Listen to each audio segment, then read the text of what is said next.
நாங்கள் போன முறை பார்த்தோம் இந்த யூஆர்ஆர் ரூல்ஸ் பார்த்து கொண்டிருக்கிறோம். ரைட்,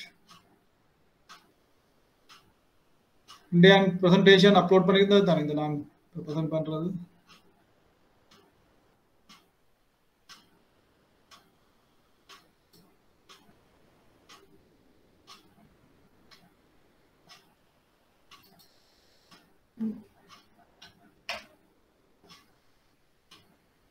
ப்ரெசன்டேஷன் இருந்தா தானே போர்ட்டல்ல ராம்குமார் வாங்கதா ஸ்கிரீன்? ஆமாம் சார், இருக்கு, போட்டிருந்தது சார். ரைட், பழைய இதெல்லாம் போட்டிருந்ததா? பழைய சில பேர் சொன்ன பழைய இது இன்னும் போட இல்லைன்னு எல்லாம் பழைய இதெல்லாம் சரியா? ஆமா, போட்டிருக்கோம். ரைட், இப்போ நாங்கள் போன முறை பார்த்தோம் இந்த யூஆர்ஆர் 725 சரியா? யூஆர்சி மாதிரி நீங்கள் இலகுல படிக்கக்கூடிய இன்னொரு ரூல்ஸ் தான் இந்த பேங்க் டு பேங்க் ரீஇம்பர்ஸ்மெண்ட் தொடர்பான இந்த rules, uniform rule for bank to bank reimbursement. Right, அதிலெல்லாம் 17 உறுப்புரைகள் இருக்கு. நாங்கள் 10 உறுப்புரைகள் பார்த்தோம். ரைட்,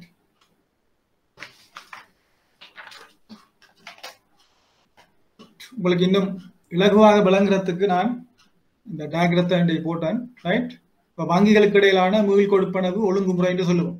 உங்களுக்கு ஞாபகம் இருக்கும் ஆர்டிகல் 13 UCP 600.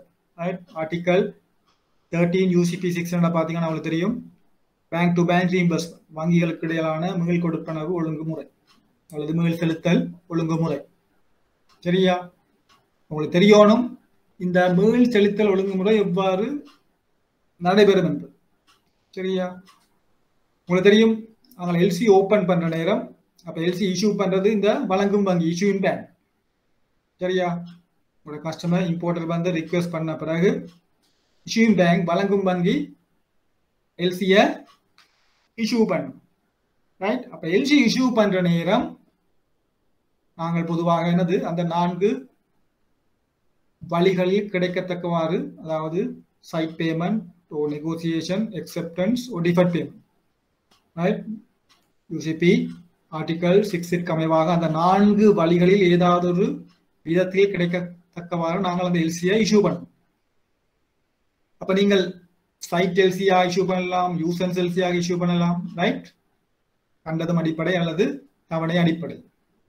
அப்ப நீங்கள் அந்த எல்சி இஷ்யூ பண்ண பிறகு ரைட், எப்ப இந்த ரீஇம்பர்ஸ்மெண்ட் அரேஞ்ச்மெண்ட் வரும், அதாவது நீங்கள் எல்சியில ரீஇம்பர்ஸ்மெண்ட் அரேஞ்ச்மெண்ட் சொல்லியிருந்தால்தான் இந்த ரீஇம்பர்சிங் பேங்க் என்ற ஒரு பேங்க் உங்களோட எல்சியில வரும்.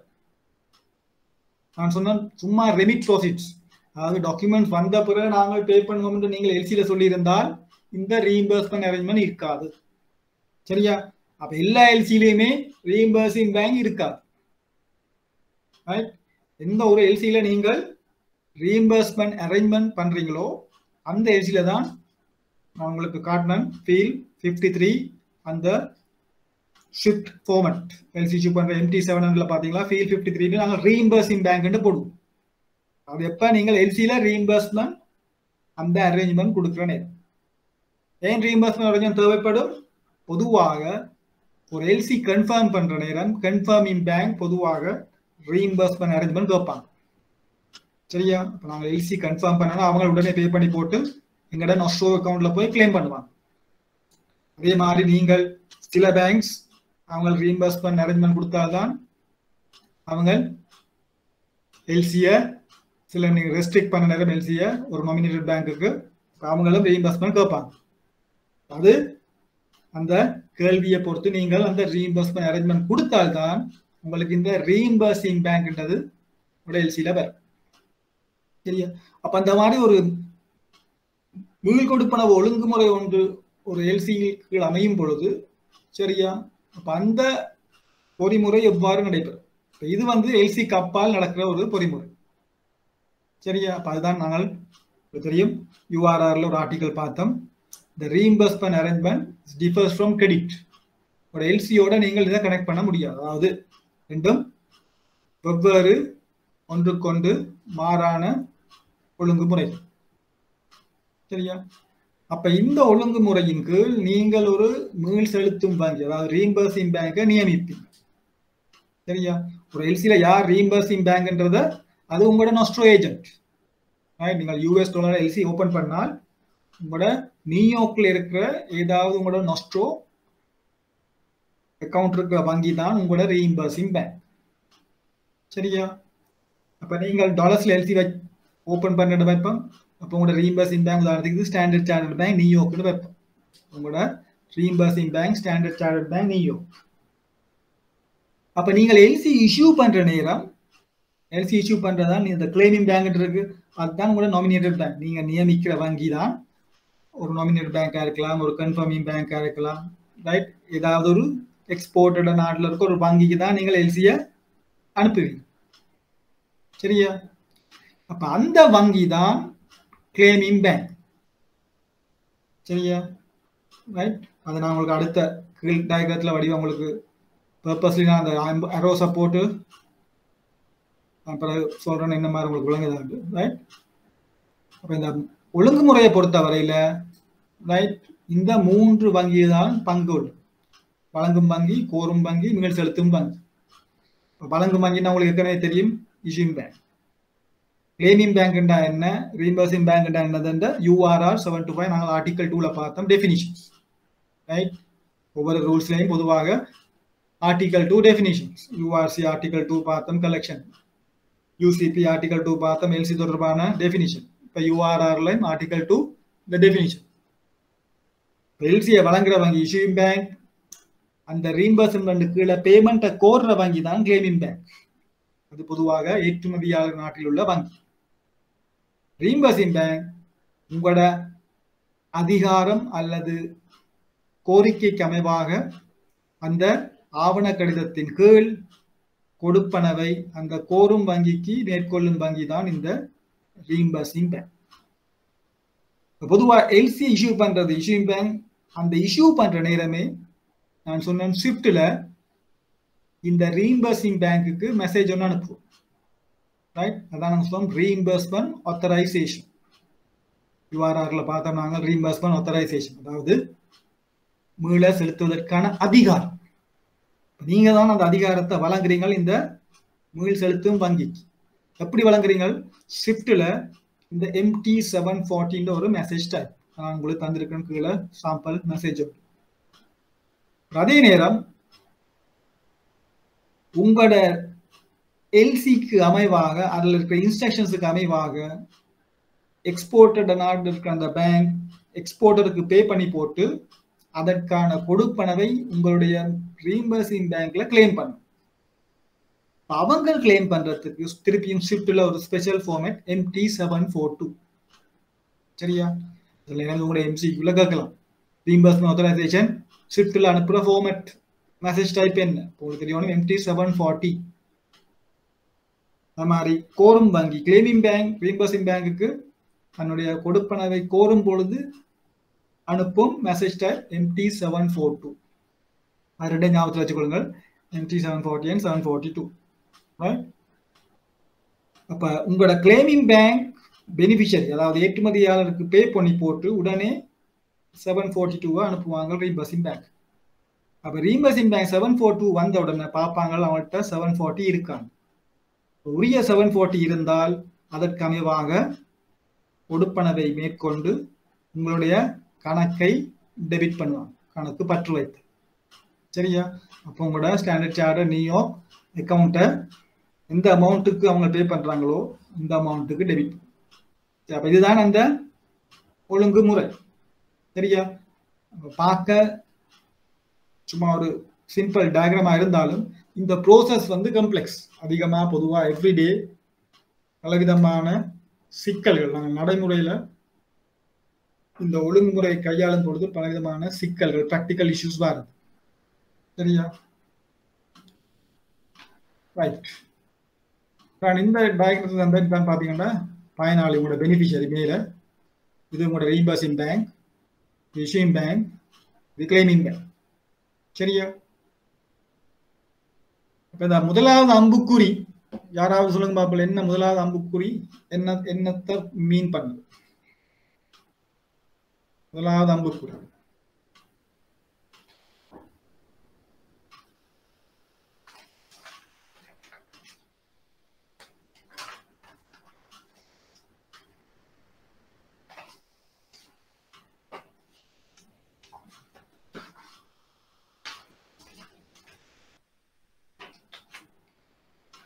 யாராவது முதலாவது அம்புக்குறி என்னத்தை மீன் பண்ணும்? இஷ்யூம் பேங்க்ல இருந்து அதாவது கோரும் வங்கிக்கு என்ன போகும்? முதல் ஸ்டெப் எல்சி. ரைட். அப்ப இந்த முதலாவது நான் இங்க மீன் பண்ணிருக்கிறது இஷ்யூவன்ஸ் ஆஃப் எல்சி, ஆவண கடிதத்தை வழங்கல். சரியா? அதான் கூட முதலாவது ஸ்டெப் நடக்கும். பொதுவா எல்சி நீங்கள் இஷ்யூ பண்றது. நான் சொன்னேன் இந்த ரீஇம்பர்ஸ்மென்ட் அரேஞ்ச்மென்ட் இருந்தால் நீங்கள் எல்சி இஷ்யூ பண்ண உடனே என்ன செய்யணும்? ரீஇம்பர்ஸ்மென்ட் அரேஞ்ச்மென்ட் நீங்கள் எல்சியில வழங்கினால் எல்சி இஷ்யூ பண்ற நேரமே நீங்கள் என்ன நம்பர் 2 இஷ்யூயிங் பேங்க்ல இருந்து ரீஇம்பர்சிங் பேங்க் என்ன சொல்லி அனுப்புவீங்க? என்ன அனுப்புவீங்க? MT740. எஸ். அப்போ உங்களோட முதலாவது MT700. சரியா? MT700 LC issuance. இங்க நம்பர் 2 MT740 உங்களுடைய ரீஇம்பர்ஸ்மென்ட் ஆத்தரைசேஷன். சரியா? அப்ப நீங்கள் எல்சி இஷ்யூ பண்ற நேரமே அதை மறக்காமல் அனுப்பணும். பிறகு நீங்கள் மறந்து சில நேரம் அதான் பிராக்டிகல் இஷ்யூஸ். நீங்கள் சில பேர் உங்களோட எல்சி இஷ்யூஸ் டிபார்ட்மெண்ட்ல எல்சி இஷ்யூ பண்ணி போட்டு ரீஇம்பர்ஸ்மென்ட் இருந்தால் உங்களோட இங்க 740 அனுப்ப மறந்துடுவாங்க. பிறகு அங்க கிளைம் வந்த பிறகுதான் ரீஇம்பர்ஸ்மென்ட் பேங்க் சொல்லும் எங்களுக்கு இந்த கிளைம் ஓனர் பண்றதுக்கு அத்தாரிட்டி இல்லை. அந்த அத்தாரிட்டியை நீங்கள் தான் கொடுக்கணும் ரீஇம்பர்சிங் பேங்க், நீங்கள் செலுத்தும் வங்கி. சரியா? பிறகு உங்களோட இந்த ரீஇம்பர்ஸ்மென்ட் ஆத்தரைசேஷன் MT740 பேஸ் பண்ணி இந்த ரீஇம்பர்சிங் பேங்க் கிளைமிங் பேங்க்கு அனுப்புற மெசேஜ் தான் இந்த நம்பர் 3 அம்புக்குறி ரீஇம்பர்ஸ்மென்ட் அண்டர்டேக்கிங். URRல தனித்தனியா பார்த்தோம். Reimbursement authorisation, reimbursement undertaking. Reimbursement authorisation issuing bank reimbursing பேங்க்குக்கு வழங்குற அதிகாரம். ரீஇம்பர்ஸ்மென்ட் அண்டர்டேக்கிங் நம்பர் 3 ரீஇம்பர்சிங் பேங்கால கிளைமிங் பேங்க்குக்கு வழங்குற ஒரு உத்தரவாதம். சரியா? நம்பர் 4 உங்களுக்கு எல்சி வந்த பிறகு ரைட் இந்த கிளைமிங் பேங்க், அதான் கிளைமிங் பேங்க் தான் யார்? உங்களோட கோரும் வங்கி ஒரு நியமிக்கப்பட்ட வங்கி, நாமினேட்டட் பேங்க் அல்லது உறுதிப்படுத்தும் வங்கி, ஒரு கன்ஃபார்மிங் பேங்க், ஏதாவது ஒரு வங்கி, எக்ஸ்போர்ட்டர் நாட்டில் இருக்கிற ஒரு வங்கி. அப்ப முதலாவது எல்சி வந்தோடனே இவங்க என்ன செய்வாங்க? எல்சிய பெனிஃபிஷரிக்கு என்ன செய்யறது? நம்பர்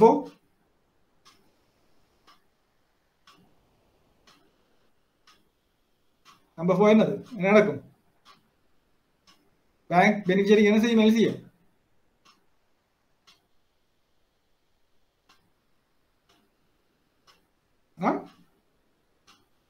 இஷ்யூயிங் பேங்க் எக்ஸ்போர்ட்டர் கூட கொரஸ்பாண்டன்ட் பேங்க் எல்சி அனுப்பி வச்சோன்னா அந்த பேங்க் என்ன செய்யும்? அந்த எல்சிய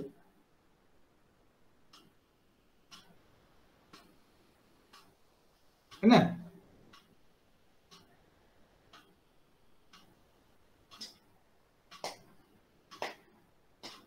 பெனிஃபிஷரிக்கு எப்படி எல்சி போகும்? யார்கிட்ட இருந்து போகும்?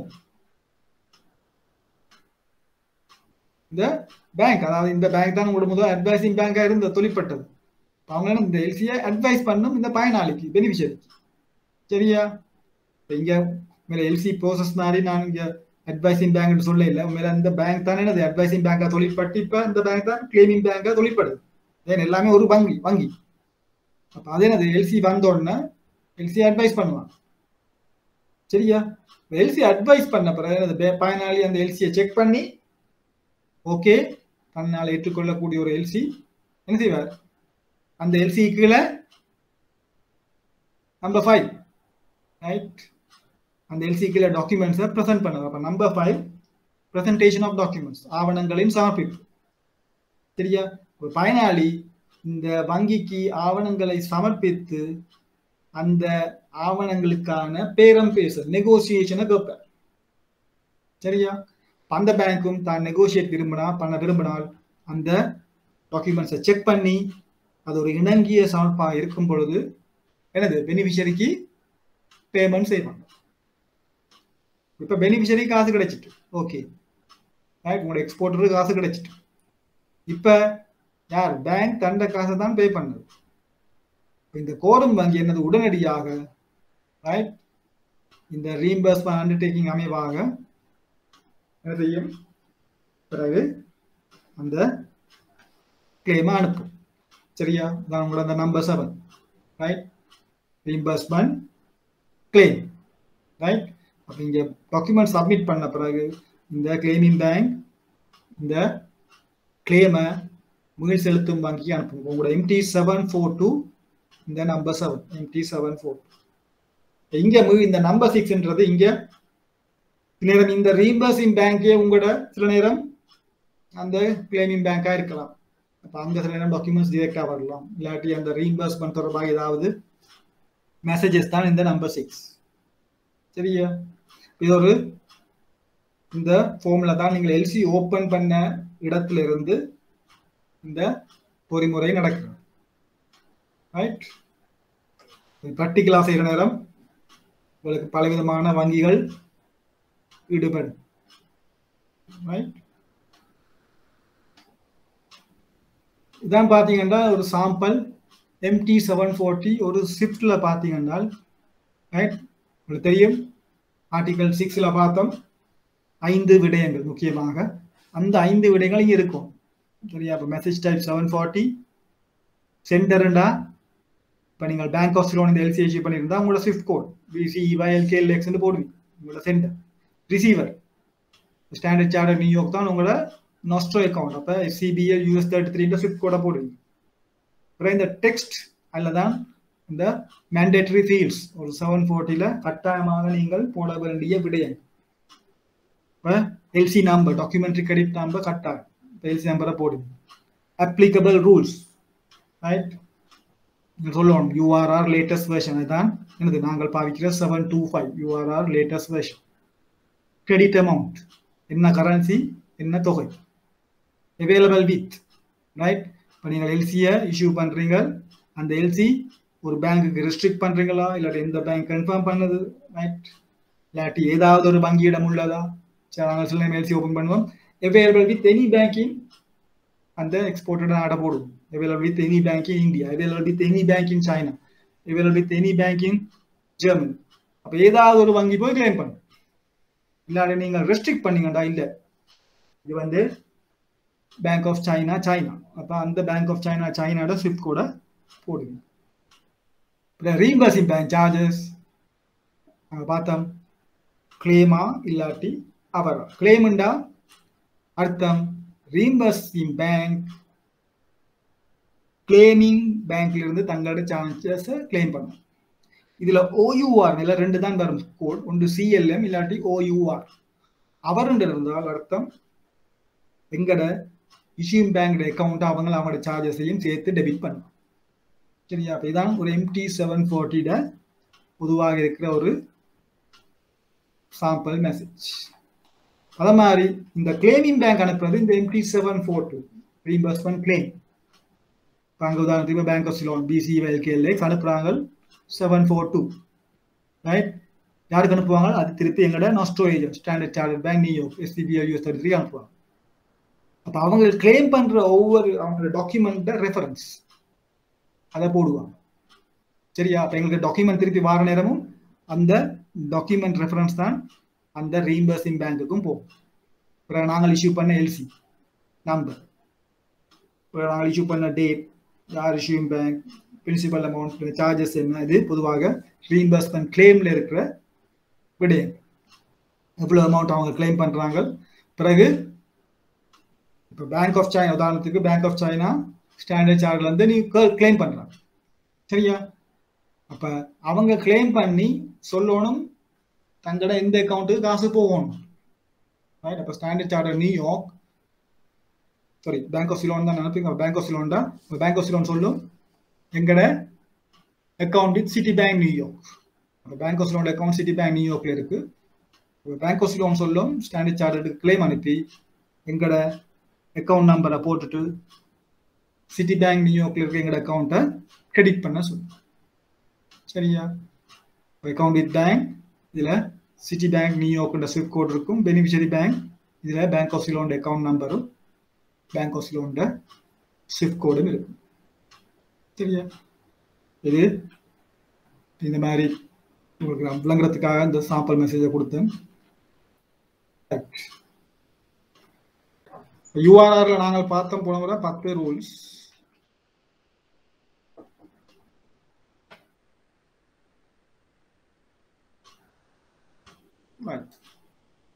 மிச்சம் ப்ரோசஸிங் ரீஇம்பர்ஸ்மெண்ட் கிளைம். ஒரு ரீஇம்பர்ஸ்மெண்ட் கிளைம் அதாவது என்னது மீள் செலுத்தலுக்கான கோரல் எவ்வாறு அந்த கிளைம் ப்ரோசஸ் பண்ணப்பட வேணும். சரியா? ரைட். இது நாங்கள் ஸ்டார்ட்ல இது போன முறை பார்த்தோம். Reimbursing bank shall have a maximum of 3 banking days.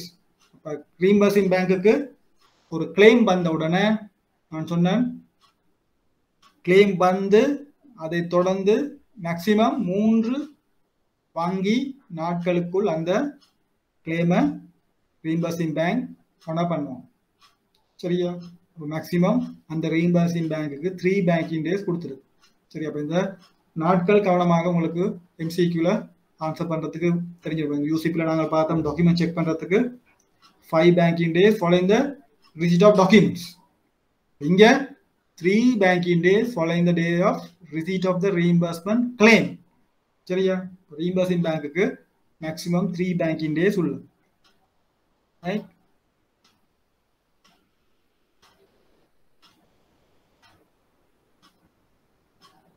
நாங்கள் இதுவும் பார்த்தோம் பேக் வேல்யூ.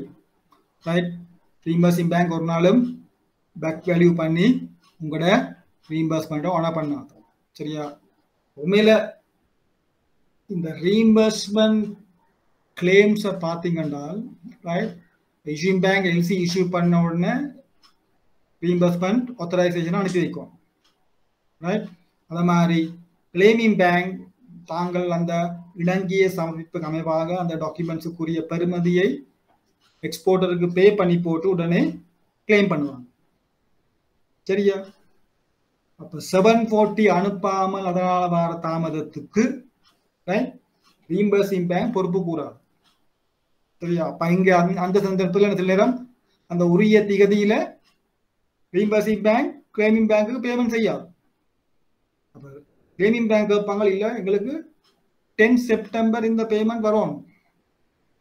ஆனால் இஷ்யூங் பேங்க் உங்களோட மிஸ்டேக்கால சில நேரம் 12 செப்டம்பர் அவங்களுக்கு பேமெண்ட் போகும். அவங்க பேக் வேல்யூ சொல்லி கேட்பாங்க. அது பேக் வேல்யூ பண்ண இயலாம். சரியா? சில நேரம் அந்த பேக் வேல்யூ செய்யறதுக்கு சில நேரம் பெரிய சார்ஜஸ் இன்வால்வ் ஆகும். சரியா? அந்த மாதிரி எல்லாம் சிக்கல்களுக்கு சில நேரம் உங்களுக்கு உங்களோட ரெப்யூட்டேஷன் இஷ்யூஸ் இருக்கு. சரியா? அவங்க அந்த கிளைம் பண்ற டேட்டுக்கு உங்களோட பேமெண்ட் ரீஇம்பர்சிங் பேங்க் ஆத்தரைஸ் பண்ணாட்டி அவங்க வந்து இன்ட்ரெஸ்ட் கிளைம் பண்ணுவாங்க. அதாவது உங்களோட இஷ்யூங் பேங்கோட ரெப்யூட்டேஷனுக்கும் கூடாது. அதனால இப்பவும் உங்களோட எல்சி இஷ்யூவன்ஸ் டீம் கவனமாக அந்த எல்சி இஷ்யூ பண்ண உடனே ரீஇம்பர்ஸ்மெண்ட் ஆத்தரைசேஷன் அனுப்புவோம் 740. பிறகு ஒரு வேல்யூ என்ஹான்ஸ்மெண்ட் செஞ்சீங்க என்றால் அமெண்ட்மெண்ட், அதுக்கு ஒரு ரீஇம்பர்ஸ்மெண்ட் அமெண்ட்மெண்ட் அனுப்புவோம். நான் சொன்னேன் MT747 அது உரிய டைமுக்கு போகும். அப்புறம் உண்மையில உங்களுக்கு திருப்பி அந்த ரீஇம்பர்ஸ்மெண்ட்டை கேன்சல் பண்ணணும்னா அதை நீங்கள் கேன்சல் பண்ணலாம். சரி, அப்போ என்னென்ன உங்களோட அப்ளிகன் உங்களுடைய இம்போர்ட்டர் உங்களுக்கு கொடுக்குற இன்ஸ்ட்ரக்ஷன்ஸுக்கு அமைவாக நீங்கள் அந்த ரீஇம்பர்ஸ்மெண்ட் அத்தாரிட்டி கொடுத்திருந்தால் ரீஇம்பர்சிங் பேங்க்குக்கு பிறகு நீங்கள் எல்சியில் என்னென்ன மாற்றத்தை ஏற்படுத்துறீங்களோ என்னென்ன அமெண்ட்மெண்ட்ஸை செய்றீங்களோ ரைட் அதுக்கேற்ற மாதிரி அந்த ரீஇம்பர்ஸ்மெண்ட் ஆத்தரைசேஷன்லேயும் அந்த மாற்றத்தை ஏற்படுத்தும். சரியா?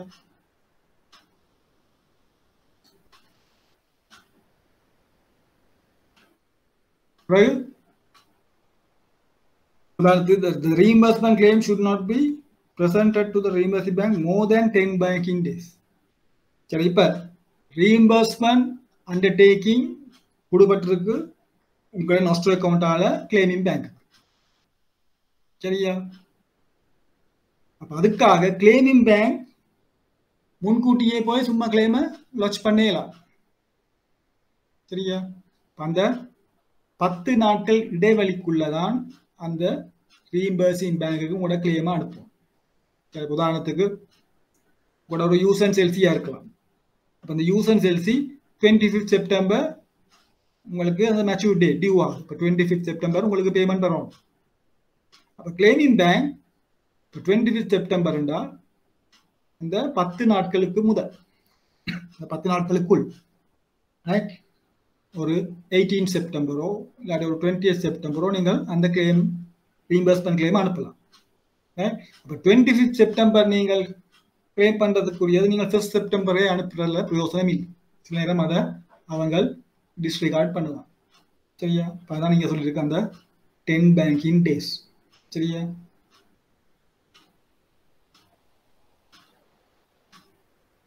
அடுத்த முக்கியமான ஒரு ஆர்டிகல் இந்த ஆர்டிகல் 12, டூப்ளிகேஷன் ஆஃப் ரீஇம்பர்ஸ்மெண்ட். அதாவது உங்களுடைய மீள் செலுத்தும் அதிகாரத்தை என்னது நீங்கள் டூப்ளிகேட் பண்ற. சரியா? அப்ப ஏதாவது ஒரு காரணத்துக்காக நீங்கள் அந்த MT-740 டூப்ளிகேட் பண்ணால் அதனால் வர விளைவுகளுக்கு ரீஇம்பர்சிங் பேங்க் பொறுப்பு கூறாது. சரியா? பட் அந்த 2 740 போனா என்ன, 3 போனா என்ன, அவங்க எல்லாத்தையும் ஒன பண்ணுவாங்க. ப்ரொவைடட் ஃபண்ட்ஸ் இருந்தால் ஒன பண்ணுவாங்க. சரியா? அப்போ நீங்கள் இஷ்யூயிங் பேங்க் தான் கவனமா இருக்கணும். இந்த ரீஇம்பர்ஸ்மெண்ட் ஆத்தரைசேஷன் கொடுக்குற நேரம் அதை டூப்ளிகேட் பண்ணாம இருக்கு. சரியா? உதாரணத்துக்கு இப்போ நீங்கள் எல்சி இஷ்யூ பண்ற நேரமே நான் சொன்னேன் இந்த 740 அனுப்புவோம். ரைட்? எல்சி இஷ்யூ பண்ற நேரமே 740 அனுப்புவோம். சில நேரம் அந்த எல்சிக்கு கீழே இப்போ டாக்குமெண்ட்ஸ் வருது. எல்சிக்கு கீழே டாக்குமெண்ட்ஸ் வருது. அந்த டாக்குமெண்ட் வந்த பிறகு திருப்பி நீங்கள் இன்னொரு 740 கிரியேட் பண்ணுங்க. ரைட்? அது எப்படி நடக்கும்னா, உதாரணத்துக்கு உங்களோட எல்சி இஷ்யூவன்ஸ்ல இருக்கிற ஒரு பேங்கிங் அசிஸ்டன்ட் வெப் உண்மையில ஆள் அந்த 740 அனுப்பி போட்டு அந்த ஸ்விஃப்ட் காப்பியை ஃபைல் பண்ணாம இருக்கலாம். இல்லாட்டி உங்களோட அந்த எல்சியில ஒரு ரெக்கார்ட் வந்து வைக்கல, இந்த இதுல 740 அனுப்பியாச்சு. நீங்கள் எல்சியில செய்கிற ஒவ்வொரு ப்ரோசஸையும் அந்த எல்சியில நீங்கள் பதிவு செய்யும். அந்த எல்சி உங்களோட ஃபோல்டரை பார்த்தீங்கன்னா எல்லாம் இருக்கும். எல்சி இஷ்யூ பண்ண டேட் எப்போ மார்க் பண்ணுவீங்க, அமெண்ட்மெண்ட் செஞ்சால் முதலாவது அமெண்ட்மெண்ட் எப்போ செஞ்சீங்க, 2வது அமெண்ட்மெண்ட் எப்போ செஞ்சீங்க, 3வது அமெண்ட்மெண்ட் எப்போ செஞ்சீங்க, 740 எப்போ அனுப்புனீங்க, அந்த மாதிரி டாக்குமெண்ட்ஸ், அந்த எப்போ டேட்டுக்கு டாக்குமெண்ட்ஸ், அந்த மாதிரி அந்த எல்சியில் ஒரு ஃபுல் டீட்டெயில் ரெக்கார்ட் ஒன்று வச்சிருக்கோம். அப்போ 740 அனுப்பி போட்டு நீங்கள் அதை மார்க் பண்ண மறந்துட்டீங்க. அது மாதிரி அந்த ஒவ்வொரு அனுப்புகிற மெசேஜும் ஷிஃப்ட்டில் அந்த டிரான்ஸ்மிட்டட் காப்பி இருக்கு. அதை நீங்கள் உங்களோட எல்சி ரெக்கார்ட்ஸில் ஃபைல் பண்ணணும். இப்போ 740 நீங்கள் ஃபைல் பண்ண மறந்துட்டீங்களா, அது தொடர்பான இந்த விதமான இதுங்க. அப்போ உங்களுக்கு டவுட், இது 740 அனுப்பியிருக்கா இல்லையா. அப்போ என்ன செய்யறாரு, அவர் திருப்பி ஒன்று கிரியேட் பண்ணுற டாக்குமெண்ட்ஸ் வந்த பிறகு அங்கே என்ன நடக்குது, உண்மையில ஏற்கனவே ஒரு 740 போயிட்டு திருப்பி நீங்கள் இன்னும் அனுப்புறீங்க. அங்கே சில நேரம் பேமெண்ட் டூப்ளிகேட் ஆகிறதுக்கு சான்ஸ் இருக்கு.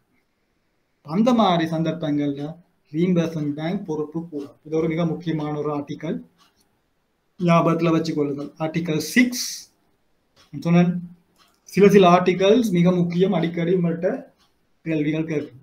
ரைட்?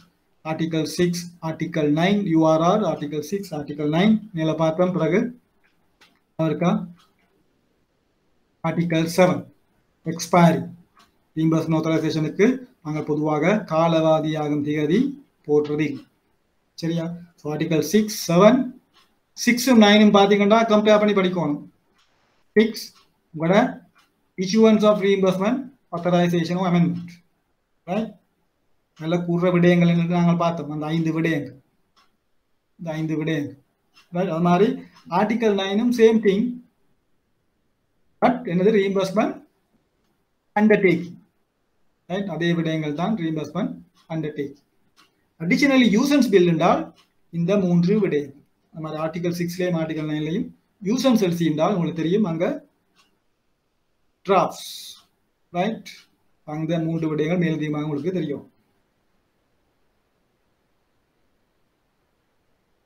ஆர்டிகல் 12 பார்த்தீங்கன்னா an issuing bank must not, upon receipt of documents, give a new reimbursement authority. என்ன சொல்லுது? வழங்கும் வங்கி ஆவணங்கள் பெறப்படும் சந்தர்ப்பத்தில் மீண்டும் புதியதொரு மீள் செலுத்தல் அதிகாரம் அல்லது மேலதிக அறிவுறுத்தல்களை வழங்கக்கூடாது. Unless they constitute an amendment to or cancellation of an existing reimbursement authorization. என்னது? ஒரு திருத்தத்தை அல்லது ரத்து செய்தலை மேற்கொள்ளலால் தவிர நீங்கள் புதியதொரு மீள் செலுத்தல் அதிகாரத்தை அதே ஆவண கடிதத்தின் கீழ் வழங்கப்படக்கூடாது. ஒவ்வொரு எல்சிக்கும் ஒரு யூனிக் எல்சி நம்பர் ஒன்று இருக்கும். சரியா? அந்த எல்சி நம்பரை நீங்கள் திருப்பி கிரியேட் பண்ணி இன்னொரு 740 அனுப்பக்கூடாது. If the issuing bank does not comply with the above and a duplicate reimbursement is made, மேலே கூறப்பட்டவாறு இணங்காது வழங்கும் வங்கி ஒரு என்னது டூப்ளிகேட் அனுப்பி வச்சிங்கன்றால் it is the responsibility of the issuing bank to obtain the return of the amount of the duplicate. தவறுதலாக அந்த ரீபர்சிங் bank அந்த எல்சிக்குள்ள 2 payment செய்தால் இஷ்யூங் பேங்க் தான் என்ன செய்யும்? எப்படியாவது அந்த கிளைமிங் பேங்க்ல இருந்து அந்த டூப்ளிகேட் பேமெண்ட்டை கிளைம் பண்ணுவோம். பொதுவாக நாங்கள் கிளைமிங் பேங்க் 2 பேமெண்ட் போனோம்னா அவங்களே விரும்பி உங்களுக்கு 2 பேமெண்ட் வந்துட்டு திருப்பி அனுப்பி வைக்க மாட்டாங்க. சரி, அப்போ இதெல்லாம் பொதுவாக பார்த்தீங்கன்னா கூட automated right straight through process அந்த வகையில் கிரெடிட் ஆகும் டெபிட் ஆகும். சரியா? அதெல்லாம் ஒவ்வொன்றா சில நேரம் அவங்க பார்த்து கொண்டிருக்க மாட்டாங்க. அப்போ அவங்க நினைப்பாங்க ரைட் இது பெனிஃபிஷரிக்கு போக வேண்டிய இன்னொரு பேமெண்ட். இப்போ பெனிஃபிஷரியும் என்னது சில நேரம் 2 பேமெண்ட்டை எடுத்துருவார், வித்ட்ரா பண்ணிடுவார். அப்போ திருப்பி அந்த டூப்ளிகேட் பேமெண்ட் எடுக்கிறது வந்து லேசி இல்லை. கிளைமிங் பேங்க் பெனிஃபிஷரியோட கதைச்சு ரைட் அதை எடுத்து பிறகு எங்களுக்கு அனுப்புறதுக்கு அப்புறம் டைம் கன்சியூமிங் ரைட் அந்த மாதிரி பல விதமான பிரச்சனைகள் ஏற்படும். அப்புறம் உங்களோட கஸ்டமர் என்னது அவரை போய் நீங்கள் டெபிட் பண்ணலாது 2 பேமெண்ட் என்னது அது சில நேரம் உங்களுக்கு பேங்க் லாஸ் ஆகும் அமையலாம். கவனமாக இருக்கணும். அந்த ரீஇம்பர்ஸ்மென்ட் ஆதரைசேஷன் நீங்கள் ஒரு நாளும் டூப்ளிகேட் பண்ணக்கூடாது. இதுக்கு தான் எல்லா ரெக்கார்ட்ஸும் இங்கே எல்சி ஓப்பன் பண்ண டேட்ல இருந்து அந்த எல்சி கீழே பேமெண்ட் செய்து அல்லது எல்சியை கேன்சல் பண்ற வரைக்கும் எல்லா ரெக்கார்ட்ஸையும் படிவாக நீங்கள் வச்சிருக்கோம். இந்த பேண்டமிக் பீரியட்ல பார்த்தீங்கன்னா இது ஒரு சேலஞ்ச் எல்லா பேங்க்ஸும். ஏண்டா எல்லாரும் ஒர்க்கிங் ஃப்ரம் ஹோம். அப்போ இந்த டிரான்ஸ்மிட்டட் காப்பீஸ் வந்து நீங்கள் ஃபிசிக்கலியாக இது பண்ண மாட்டீங்க. எல்லாம் என்னது ஸ்க்ரீனில் தான் இப்போ எல்லாமே நீங்கள் மெசேஜ் அனுப்புறது அது இது பண்ணுறது சரியா? இந்த மாதிரி தவறுகள் இந்த காலகட்டத்தில் கூட ஏற்படுறதுக்கு வாய்ப்பு இருக்கு. அதால நீங்கள் கவனமாக இதுகளை கையாளணும். So the reimbursing bank assumes no liability or responsibility. இப்போ அதிகமான இந்த ஆர்டிகல்ஸ்ல பார்த்தீங்கன்னா இந்த ரீஇம்பர்சிங் பேங்க் இந்த மீள் செலுத்தும் வங்கி பலவிதமான கோரல்களில் இருந்து என்னது மறுப்பு தெரிவித்தல் ரைட் டிஸ்க்ளைம்.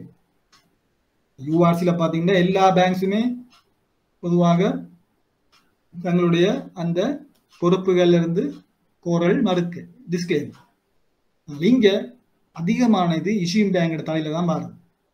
இஷ்யூங் பேங்க் தான் கவனமாக இருக்குமே, அவங்க தான் இந்த ஆத்தரைசேஷனை வழங்குறது. Reimbursing bank assumes no liability or responsibility for any consequences that may arise from any such duplication. சரியா? நீங்கள் டூப்ளிகேட் பண்ணா ரீஇம்பர்ஸ்மென்ட் ஆத்தரைசேஷனை ரைட் அது உங்களுடைய பொறுப்பு. அந்த பேமெண்ட்டை திருப்பி மீட்கிறதும் இஷ்யூயிங் பேங்கோட பொறுப்பு. சரியா? அப்போ நீங்கள் ரீஇம்பர்சிங் பேங்க்கு கூடாக அந்த தொடர்புகளை அந்த கிளைமிங் பேங்க்குக்கு அனுப்பலாம் ஒழிய ரீஇம்பர்சிங் பேங்க் பொறுப்பு கூற தேவை. இது ஒரு மிக முக்கியமான article. Article 13 foreign laws and usage. Right? Issuing bank shall be bound by and liable to indemnify the reimbursing bank against all obligations responsibility imposed by foreign laws and usage. உங்களுக்கு தெரியுமாப்பா? ரீஇம்பர்சிங் bank யூஎஸ்ல இருக்கு. உங்களோட climbing bank சைனாலேயோ ஜெர்மனிலேயோ ஏதாவது ஒரு bank ஒரு நாட்டில் இருக்கு. Issuing bank நீங்க ஸ்ரீலங்காவில் இருக்கு. சரியா? அப்போ இந்த ரீஇம்பர்சிங் பேங்க் ரைட் அந்த உங்களுடைய மீள் செலுத்தும் வங்கி கொடுப்பனவை மேற்கொள்ளும் பொழுது ஏதாவது வெளிநாட்டு சட்ட அல்லது நடைமுறைகளுக்கு அமைவாக ஏதாவது விளைவுகள் ஏற்படும் பொழுது அதிலிருந்து ஏற்படுற அந்த நட்டத்தை நீங்கள் ஈடு செய்ய வேண்டும். சரியா? Article 14 disclaimer on the transmission of messages. சரியா? அங்கே என்னது, reimbursing bank has no liability. ஏதாவது உங்களோட மெசேஜில் சில நேரம் மெசேஜ் ஒழுங்காக டிரான்ஸ்மிட் பண்ணப்பட்டிருக்காது, 2 பேஜில் இருக்கிறது 1 பேஜ் போய் 2வது பேஜ் போயிருக்கலாம். அது டெக்னிக்கல் டிஃபால்ட்ஸ், ஏதாவது டெக்னிக்கல் இஷ்யூஸ் வந்து ஏதாவது ஒரு மெசேஜில் சரியான டிரான்ஸ்மிஷன் போகாட்டி, ரைட், அதுகளால் வர விளைவுகளுக்கும் இந்த ரீஇம்பர்சிங் பேங்க் பொறுப்பு கூடாது. மாதிரி ஃபோர்ஸ் மேஜர் ஞாபகம் இருக்கா? யூஆர்சிலையும் ஆர்டிகல் நம்பர் 15, யூஆர்ஆர்லையும் ஆர்டிகல் நம்பர் 15, ரைட். அது மாதிரி யூசிபிலேயே நாங்கள் தனி ஆர்டிகல் பார்த்தோம், ஃபோர்ஸ் மேஜர், எதிர்பாராத சம்பவம். அந்த மாதிரி ஏதாவது சம்பவங்கள் நடந்தாலும் ரீஇம்பர்சிங் பேங்க் பொறுப்பு கூறாது. Article 16 charges. Reimbursing bank charge of the account of the issuing bank. Article சொல்லுது, பொதுவாக இந்த மீள் செலுத்தும் வங்கியின் கட்டணங்கள் எனது வழங்கும் வங்கியின் கணக்கில். சரியா? அப்படி உங்களோட சார்ஜஸ், ரீஇம்பர்சிங் பேங்க் சார்ஜஸ் நீங்கள் கிளைமிங் பேங்க்ல இருந்து ரிகவர் பண்ண சொன்னால்தான் நாங்கள் பார்த்தீங்கன்னா 740 சொல்லுவோம், கிளைம் போடுவோம். அப்போ ரீஇம்பர்சிங் பேங்க் போய் கிளைமிங் பேங்க்ல, அதாவது தாங்கள் அனுப்புகிற அந்த பேமெண்ட்ல தங்களோட அந்த சார்ஜஸை டிடக்ட் பண்ணி போட்டு மிச்ச பேமெண்ட்டை அனுப்பு. ரைட்? நீங்கள் கட்டாயம் 740 சொல்லணும், ரீஇம்பர்சிங் பேங்கோட சார்ஜஸ் இஷ்யூயிங் பேங்கோட கணக்குலையா இல்லாட்டி கிளைமிங் பேங்கோட கணக்குலையா. சரியா? சில நேரம் ஏதாவது ஒரு காரணத்தில், ரைட், அவங்களோட சார்ஜஸை ரிகவர் பண்ண முடியாட்டியும் ரீஇம்பர்சிங் பேங்க் இஷ்யூயிங் பேங்க்ல தான் அந்த சார்ஜஸை கிளைம் பண்ண. ரைட். உதாரணத்துக்கு அவங்க அந்த ப்ராசஸை டிடக்ட் பண்ணாமல் அனுப்பிட்டாங்க, மேலே கிளைம் பண்ணணும், ஆனால் ஃபுல் பேமெண்ட் அவங்க பே பண்ணிட்டாங்க. திருப்பி போய் கிளைம் பண்ண நேரம் கிளைமிங் பேங்க் ரீஇம்பர்சிங் பேங்க் அவங்களோட சார்ஜஸை பே பண்ணாங்க. திருப்பியும் ரீஇம்பர்சிங் பேங்க் எங்களோட அக்கௌண்ட்டை டெபிட் பண்ணுறதுக்கு அவங்களுக்கு அந்த ரைட்ஸ் இந்த ஆர்டிகல் 16 பிரகாரம் உள்ளது. When honoring a reimbursement claim, a reimbursing bank is obligated to follow the instructions regarding any charges contained in the reimbursement obligation. If a reimbursement authority states the beneficiary bank charges are for the account of the beneficiary, they shall be deducted from the amount due. அதான் detect பண்ணி போட்டு நீங்கள் climbing பேங்க்கு பே பண்ணணும். When a reimbursing bank follow the instruction of the issuing bank regarding charges and these charges are not paid, or a reimbursement claim is never presented to the reimbursing bank under the reimbursement authorization, the issuing bank remains liable for charges. சரியா? அப்போ வழங்கும் வங்கி எந்த ஒரு கட்டத்திலும் இந்த கட்டணங்களுக்கான பொறுப்பு கூறலிருந்து விலக்களிக்க முடியும். Right? All charges paid by reimbursing bank will be in addition to the amount of the authorization, provided that the claiming bank indicates the amount of such charges. சரியா? ஏதாவது அடிஷனல் சார்ஜஸ் இருந்தா சொல்லணும். If the issuing bank fails to provide the reimbursing bank with instruction regarding charges, all charges shall be for the account of the issuing. சரியா? Climbing பேங்க்டா issuing bank நீங்கள் சொல்லணும், இந்த charges வந்து நீங்கள் கிளைமிங் பேங்க்ல இருந்து கிளைம் பண்ணணும். உங்களோட கடைசி article incurs claims loss of wealth.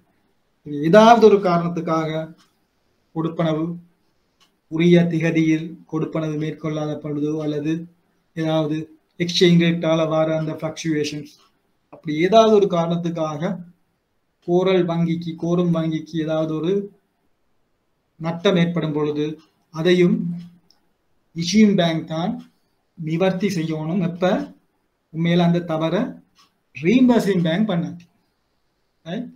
ரீஇம்பர்சிங் bank ஏதாவது தவறு செய்தால் ஒழிய மற்ற ஏதாவது ஒரு விதத்துல அந்த பேமெண்ட் உரிய திகதியில கொடுப்பனவு மேற்கொள்ளப்படாவிட்டால் அதனால் ஏற்படும் அந்த நட்டங்களுக்கு இஷ்யூயிங் பேங்க் பொறுப்பு கூறும்.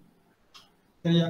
அதிகமாக பிராக்டிக்கல் இதில் பார்த்தீங்கன்னா கூட இந்த மாதிரி இஷ்யூஸ் இஷ்யூயிங் பேங்க்கு தான் வருது. சில நேரம் ரீஇம்பர்சிங் பேங்க் விளவிட்டாலும் அதுக்கும் இந்த இஷ்யூயிங் பேங்க் தான் பொறுப்பு கூற வேண்டிய இதுகள் கூட இந்த பிராக்டிக்கல் இஷ்யூஸ்ல நாங்கள் பார்த்துருக்கோம். சரியா? இதுதான் உங்களோட யூஆர்ஆர் ரூல்ஸ் 17 ஆர்டிக்கல். ரைட்? இலகுவாக கற்கக்கூடிய ரூல்ஸ். ரைட்? இது 2008ஆம் ஆண்டு ஞாபகத்தில் வச்சுக்கோங்க. 2008ஆம் ஆண்டு திருத்தி அமைக்கப்பட்டது. இதுக்கு முதல் இருந்தது 525, அதான் முதலாவது பதிப்பு. அதுக்கு பிறகு URR 725 2008 ரிவிஷன். சரியா? இந்த 17 ஆர்டிகல்களையும் முக்கியமான ஆர்டிகல் ஆர்டிகல் 1, 2, 6, 7, 9, 12,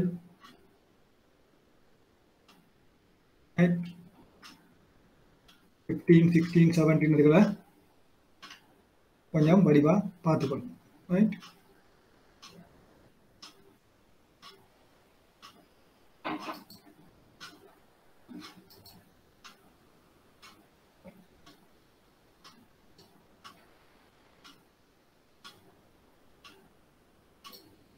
என்ன மாதிரி article 17 right? Article 17 URR right? அப்போ அந்த URR ரூல்ஸை திருப்பி 2-3 முறை வாசிக்கணும்.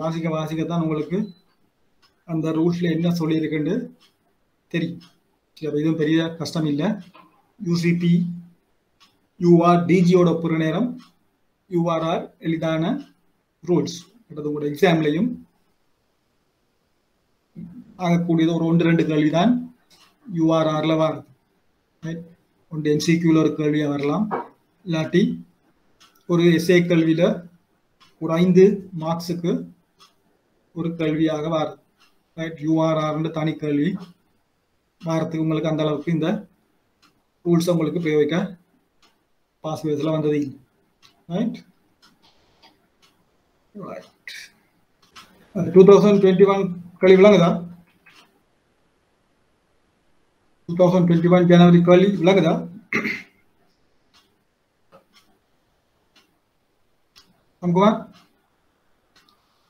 விளங்குது சார். ரைட்.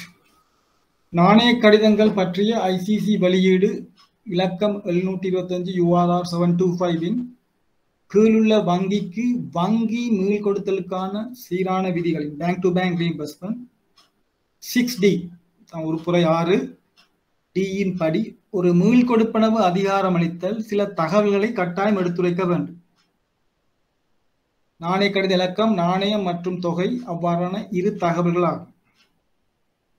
மற்றைய 3 தேவைப்படுத்தப்பட்ட தகவல்களை பெயரிடுக.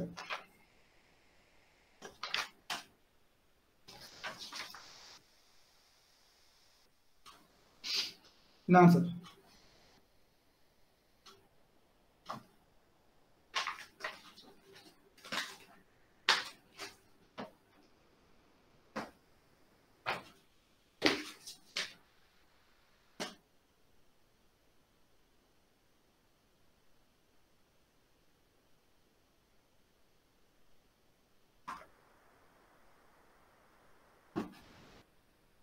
என்ன ஆன்சர்? மற்ற 3 தகவல்கள்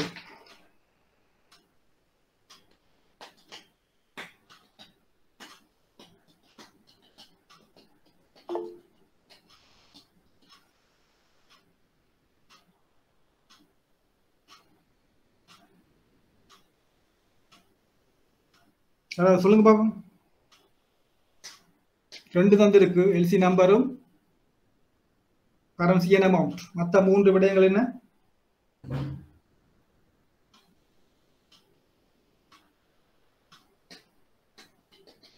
என்ன? ஆர்டிகல் 6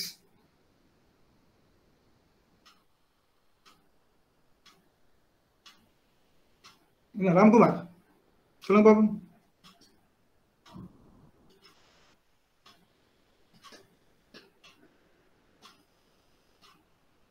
விட்டா பரவாயில்ல, சொல்லுங்க.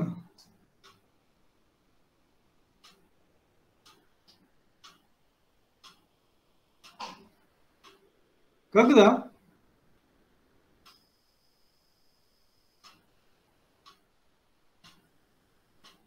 ஹலோ ராம்குமார், கேக்குதா? கேக்குது சார். என்ன ஆன்சர்? ஆர்டிகல் 6 படி நாங்கள் பார்த்தோம் 5 விடயங்கள், அதுல 2 தந்திருக்கு. நாணய கடித இலக்கம், நாணயம் மற்றும் தொகை. மற்ற 3 விடயங்கள் என்ன?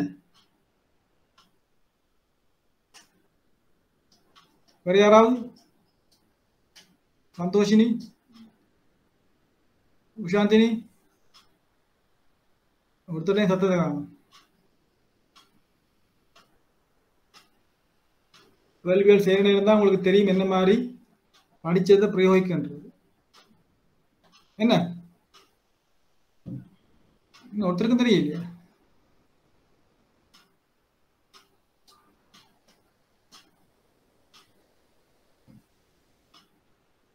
என்ன அடிஷனல் அமௌண்ட், மேலதிகமாக செலுத்த வேண்டிய தொகை ஏதாவது இருப்பேன். அடுத்தது கோரும் வங்கி, கிளைமிங் பேங்க். யார் அந்த எந்த வங்கியுடன் அந்த எல்சி அவைலபிள். அடுத்தது அந்த கட்டணங்களை செலுத்த வேண்டிய நபர்கள், பார்ட்டிஸ் ரெஸ்பான்சிபிள் ஃபார் சார்ஜஸ். அந்த 3 விடயங்கள், அந்த 5 விடயங்கள் 2 தந்திருக்கு. மிச்ச 3 நீங்கள் கட்டாயம் எழுதியே ஆகும். சரியா? மொத்தமே 5 விடயங்கள் தான் இருக்கு ஆர்டிகல் 6D. அப்ப நீங்கள் 2 எழுதினால் உங்களுக்கு ஃபுல் மார்க்ஸ் வராது. 3ஐயும் நீங்கள் எழுதவும். விளங்கிச்சா?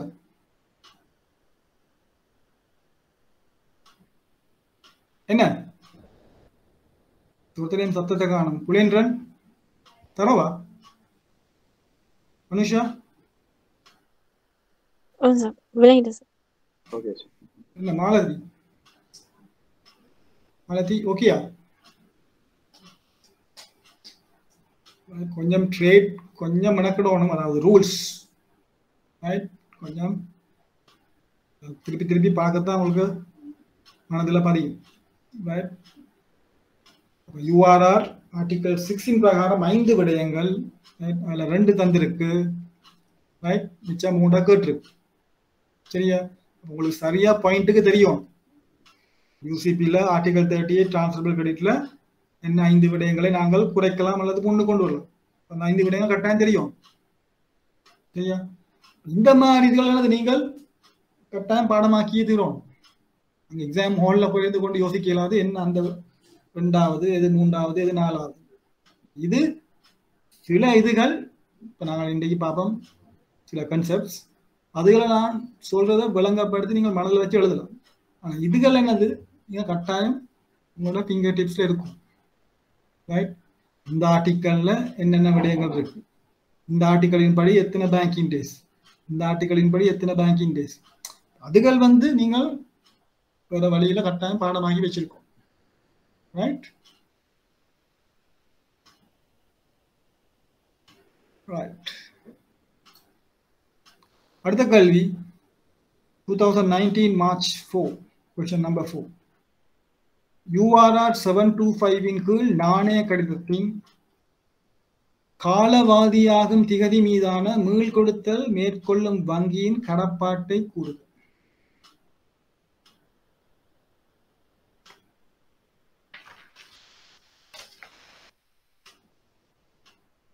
URR 725 கீழ் நாணய கடிதத்தின் காலவாதியாகும் திகதி மீதான மீள்கொடுத்தல் மேற்கொள்ளும், அதாவது ரீம்பர்ஸ்மெண்ட் பேங்க் வங்கியின் கடப்பாட்டை கூறு.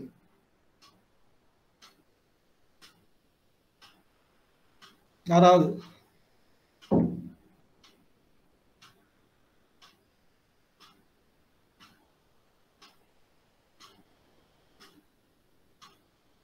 ஆர்டிகல் 7 பார்த்தீங்கன்னா உங்களுக்கு தெரியும், எக்ஸ்பைரி ஆஃப் ரீஇம்பர்ஸ்மெண்ட் ஆத்தரைசேஷன். சரியா?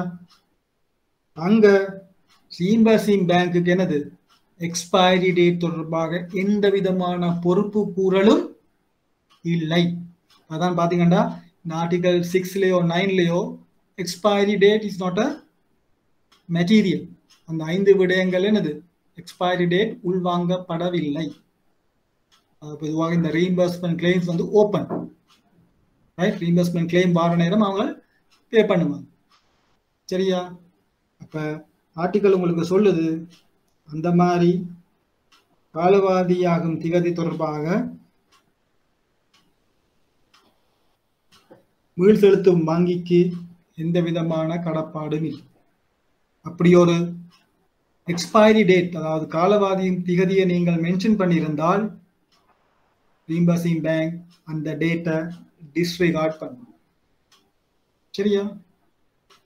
அடுத்த கேள்வி 2019 செப்டம்பர் 3வது மீள் கொடுத்தல் அதிகாரம் அளித்தல்களை மறுபடியும் மேற்கொள் duplication duplication of reimbursement authorization சம்பந்தமான URR 725 இன் 12வது உறுப்புரையை விவரிக்கிறது. நாம பார்த்தோம் மேல ஆர்டிகல் 29 12 உங்களோட duplication of reimbursement authorization. அதுக்கு என்ன ஆன்சர்? ராம்குமார் duplication திருப்பி வேணது அதாவது ஆர்டிகல்ல சொன்னதை நீங்க எழுதும். என்ன சொல்லியிருந்தது ஆர்டிகல்? ஏதாவது திருத்தம் அல்லது ரத்து செய்தல் அன்றி ஆவணங்கள் பெறப்படும் பொழுது மீண்டும் என்னது நீங்கள் ஒரு அந்த மீள் செலுத்தல் அதிகாரத்தை வழங்கும் பொழுது அது தொடர்பாக மீள் செலுத்தும் வங்கி பொறுப்பு கூற வேண்டிய அவசியம் இல்லை. சரியா? அவ்வாறு ஒரு கொடுப்பனவு மீண்டும் இடம்பெற்றால் அந்த கொடுப்பனவை மீள பெற்றுக் கொள்வது அவருடைய பொறுப்பு, வழங்கும் வங்கியின் பொறுப்பு. கிளியரா?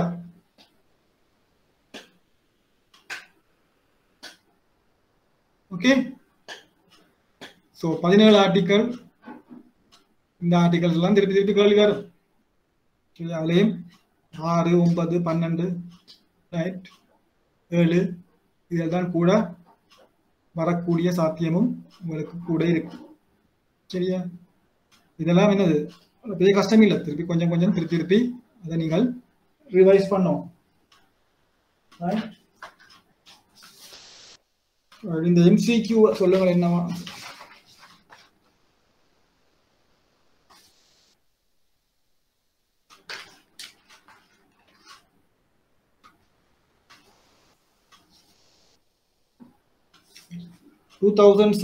செப்டம்பர்ல வந்த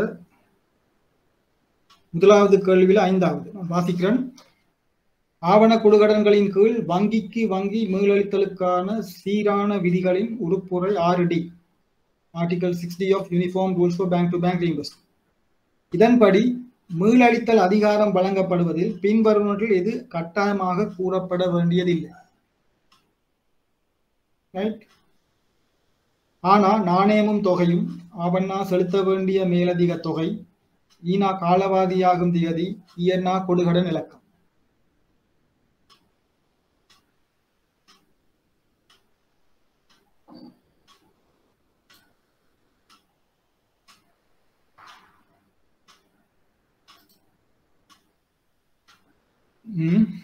Chobika, Anusha, right?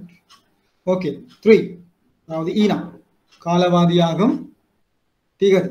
சரியா? அப்ப ஆர்டிகல் 6 பிரகாரம் உங்களுக்கு தெரியும் நாணயம் தொகையும் கட்டாயம் தேவை, செலுத்த வேண்டிய மேலதிக தேவை, கொடுகடன் இலக்கம் தானே என்னதும் கூட நாணய கணித இலக்கம். ரைட்?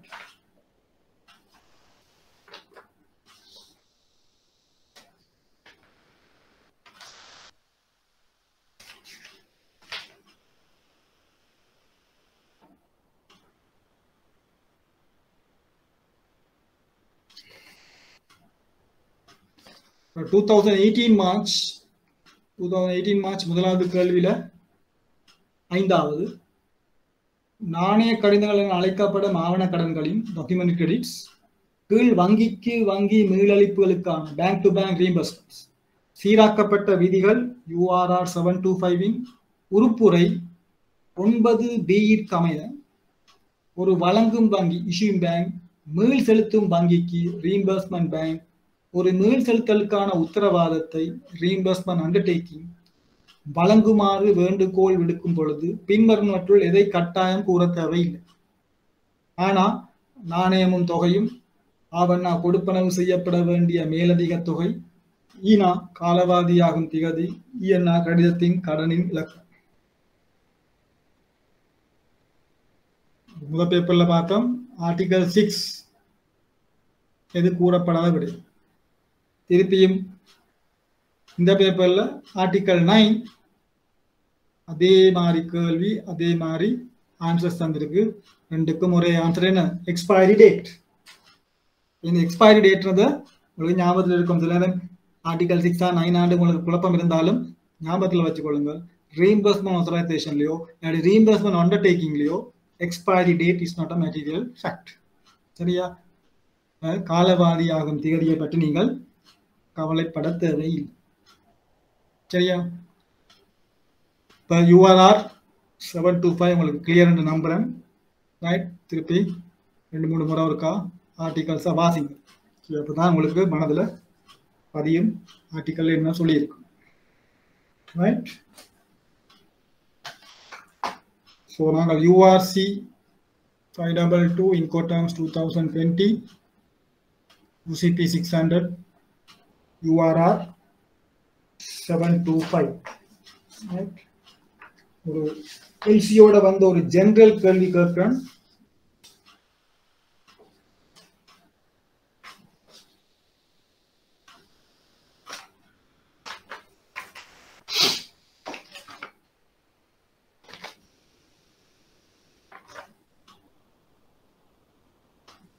டூ 2017 மார்ச்ல வந்த ஒரு எஸ்ஏ கேள்வி. ரைட்? ஜெனரல் கேள்வி. ரைட்? பன்னாட்டு வர்த்தகத்தின் கொடுப்பனவு மற்றும் தீர்ப்பனவில் வேறுபட்ட முறைகள் இருப்பதுடன் இடர்நேர்வுகளும் மற்றும் வருவாய்களும் ஒரு முறையிலிருந்து மற்ற முறைக்குமாக வேறுபடுகின்றன. சரியா? பன்னாட்டு வர்த்தகத்தின் கொடுப்பனவு மற்றும் தீர்ப்பனவில் வேறுபட்ட முறைகள், ஒரு தெரியும் 4 முறைகள் பார்த்தோம். ரைட்? இருப்பதுடன் இடர்நேர்வுகள், நாங்கள் சொல்லுவோம் இன்டர்நேஷனல் ட்ரேட்ல பல விதமான ரிஸ்க் இருக்கு. நாங்கள் பார்க்கும்போது ஒரு சின்ன area risk in international trade, அதாவது சர்வதேச வர்த்தகத்தில் உள்ள இடர்கள். உதாரணம் சொல்லுவோம் country risk, counterparty risk, economic risk, right? Legal risk, right? இந்த மாதிரி பல இடர்கள் உண்டு. சரியா? ரைட். இடர்நேர்வுகளும் மற்றும் வருவாய்களும் ஒரு முறையிலிருந்து மற்ற முறைக்குமாக வேறுபடும். திறந்த கணக்கு கொள்வனவாளருக்கு அதிக குறைந்த இடர்நேர்வையும் விற்பனையாளருக்கு அதிக உயர்ந்த இடர்நேர்வையும் கொண்டிருக்கும். நாங்கள் ஏற்கனவே பார்த்தோம். ஓப்பன் அக்கவுண்ட் பயருக்கு கூட குறைஞ்ச ரிஸ்க், அட்வான்ஸ் பேமெண்ட் செலருக்கு குறைஞ்ச ரிஸ்க். ஆவணம் சார்ந்த கொடுக்கடன்கள் டாக்குமெண்ட் கிரெடிட்ஸ் இரு பகுதியினருக்கும் இடையில் இடர்நேர்வுகளை சமநிலை செய்வதுடன் விற்பனையாளருக்கு சிறிதளவாகவே சாதகமாக இருக்கின்றது. சரியா? உங்களுக்கு தெரியும். அப்போ எல்சியில இந்த ரிஸ்க் வந்து மிட்டிகேட் பண்றோம். Right? Open account advance payment 2 extremes இடையில தான் நாங்கள் பார்த்தோம் எல்சி. அந்த வார ரிஸ்கை மிட்டிகேட் பண்றதுக்கு தான் என்னது கூட இந்த இம்போர்ட்டர்ஸும் எக்ஸ்போர்ட்டர்ஸும் ப்ரிஃபர் பண்றது எல்சியை ஓப்பன் பண்றது. அப்போ 2 பேருக்கும் தெரியும் எவ்வாறு அந்த இடர்களை முகாமைத்துவம் செய்யும். இது உங்களுக்கு ஒரு பந்தியா தந்திருக்கு, ஒரு சும்மா தரவா ஒரு எஸ்ஐக்கள். அந்த கேள்வியில் கேட்ட முதலாவது பகுதி ஒரு ஆவணம் சார்ந்த கொடுகடனை வரையறுக்குங்க. எல்சியை டிஃபைன் பண்ணட்டான். சரியா? எல்சியை டிஃபைன் பண்ண சொல்லியிருக்கு. என்னது எல்சியை உங்களுக்கு யூசிபி 600 எல்சியை டிஃபைன் பண்ணிருக்கு. சரியா? இது ஒரு ஜெனரல் கேள்வி. சரியா? இந்த மாதிரி கேள்வி வந்தால் நீங்கள் எழுதலாம். அதாவது டிரெக்டா உங்களுக்கு அந்த ஆர்டிகல்ஸை கோட் பண்ணி கேள்வி கேட்கல, பொதுவான ஆவண கடிதங்கள் தொடர்பான ஒரு கேள்வி. ஒரு ஆவணம் சார்ந்த கொடுக்கணை வரையறுக்க சொல்லிடு. சரியா? என்ன சொல்லுவீங்க? நீங்க சொல்லுவீங்க, அதாவது விண்ணப்பதாரியின் வேண்டுகோளுக்கு அமைவாக, at the request of the applicant, விண்ணப்பதாரியின் வேண்டுகோளுக்கு அமைவாக என்னது ஒரு பயனாளியின் பெயரில், எக்ஸ்போர்ட்டோட பெயர்ல வழங்கும் வங்கி வழங்கும் ஒரு உத்தரவாதம். என்ன? a definite undertaking given by the issuing bank to the beneficiary. Condition என்ன? கண்டிஷன் அதாவது அந்த ஆவண கடிதத்தின் கீழ் இந்த நியதி நிபந்தனைகளுக்காக அமைவாக ஆவணங்கள் சமர்ப்பிக்கப்படும் பொழுது அதற்கான கொடுப்பனவு மேற்கொள்ளப்படும். சரியா? அப்படித்தான் நீங்கள் எல்சியை டிஃபைன் பண்ணணும். It's a irrevocable definite undertaking given by the issuing bank to the beneficiary. The condition என்ன? Beneficiary has to present complying presentation documents as per terms and conditions of the LC. சரியா? இரண்டாவது கேள்விக்கு ஒரு பார்வையில் உள்ள ஆவணம் சார்ந்த கொடுகணி சுருக்கமாக விளக்குது. ஒரு பார்வையில் உள்ள ஆவணம் சார்ந்த கொடுகணின் சுற்றை சுருக்கமாக விளக்கு, அதாவது சைட் டாக்குமெண்ட் கிரெடிட் சைக்கிள். இது என்னது? ஒரு ஜெனரல் கேள்வி. எப்படி எழுதுவீங்க? ஒரு சைட் எல்சி எவ்வாறு தொழிற்படும் என்பதை அந்த பொறிமுறையை கேட்டிருக்கு. இது என்னது? இது ஜெனரலா எழுதக்கூடிய ஒரு கேள்வி. சொல்லுவீங்க நீங்கள் சொல்லுவீங்க, அதாவது பயருக்கும் செலருக்கும் இடையில முதலாவது என்னது? ஒரு கண்ட்ராக்ட், விற்பனை ஒப்பந்தம். சரியா? அதுதான் ஸ்டார்டிங் பாயிண்ட். அது சைட் எல்சியா இருக்கலாம், இல்லாட்டி யூசன்ஸ் எல்சியா இருக்கலாம். ரைட்? ஸ்டார்டிங் பாயிண்ட் கண்ட்ராக்ட், அந்த சேல்ஸ் கண்ட்ராக்ட். ஒரு விற்பனை ஒப்பந்தத்துக்கு அமைவாக ஒரு விற்பனையாளரும் கொள்வனவாளரும் என்னது? ஒரு சைட் எல்சி இஷ்யூ பண்றதுக்கு ஒரு உடன்படிக்கைக்கு வரும். ரைட்? அப்ப அந்த கண்ட்ராக்ட்ல தான் இருக்கும் அது சைட் எல்சியா யூசன்ஸ் எல்சியா. யூசன்ஸ் எல்சியா 30 டேஸா 60 டேஸா 90 டேஸ் ஆண்டு முதலாவது கண்ட்ராக்ட். ரெண்டாவது என்னது? கண்ட்ராக்டுக்கு பிறகு அப்ளிகண்ட் இம்போர்ட்டர் என்னது? பேங்குக்கு வந்து இன்ஸ்ட்ரக்ஷன்ஸ் கொடுப்பார் தன்னோட பேங்குக்கு என்னது? தனக்கு சைட் எல்சி ஒன்று ஓபன் பண்ண சொல்லி. ரைட்? என்ன சொல்வார்? அதற்குரிய அந்த ஆவணங்களையும் அப்ளிகேஷனையும் பேங்க்ல கொடுத்து எல்சி ஓபன் பண்ண சொல்லுவார். சரியா? இஷ்யூயிங் பேங்க் என்ன செய்யும்? அவரோட லிமிட்ஸ் அதெல்லாம் பார்த்து டாக்குமெண்ட்ஸ் எல்லாம் ஒழுங்கா அப்ளிகேஷன் ஃபில் பண்ணியிருக்கான்னு பார்த்து என்னது? இஷ்யூயிங் பேங்க் எல்சி இஷ்யூ பண்ணும். ரைட்? அது உங்களோட இன்டர்னல் அப்ரூவல்ஸ் எல்லாம் இருக்கும். சரியா? உங்களோட இன்டர்னல் அப்ரூவல்ஸ் எல்லாம் பார்த்து கஸ்டமர் சிக்னேச்சர் ஓகே எல்லாம் பார்த்து டேர்ம்ஸ் அண்ட் கண்டிஷன்ஸ் எல்லாம் ஃபில் பண்ணியிருக்கிறாரா எல்லாம் பார்த்து நீங்கள் எல்சியை இஷ்யூ பண்ணுங்க. ரெண்டாவது ஸ்டெப். மூன்றாவது ஸ்டெப் என்னது? நீங்கள் அந்த எல்சியை இப்ப பெனிஃபிஷரிக்கு அனுப்பணும். எப்படி அனுப்புவீங்க? உங்களுடைய கொரஸ்பாண்டன்ட் பேங்க் நிருபர் வங்கியின் ஊடாக அந்த நாணய கடிதத்தை வழங்குவீர்கள். என்னது? அந்த எல்சி அங்க போன பிறகு எக்ஸ்போர்ட்டர் அந்த எல்சியை பார்க்கும். பார்த்து அதில் இருக்க டேர்ம்ஸ் அண்ட் கண்டிஷன்ஸுக்கு அமைவாக தன்னால் அந்த எல்சியை பெர்ஃபார்ம் பண்ண முடியுமா? அப்படி அவர் பெர்ஃபார்ம் பண்ண முடியுமா இருந்தால் அவர் உடனடியாக பொருட்களை உற்பத்தி செய்து அதை ஏற்றுமதி செய்வதற்கு தயாராகுவார். இல்ல அவருக்கு சில டேர்ம்ஸ் அண்ட் கண்டிஷன்ஸ் தன்னால் ஈடு செய்ய முடியாவிட்டால் என்ன செய்யணும்? அவர் எல்சியை பார்த்து தனக்கு டேர்ம்ஸ் அண்ட் கண்டிஷன்ஸை ஃபுல்ஃபில் பண்ண முடியாது நினைச்சால் என்ன செய்வார்? யாராவது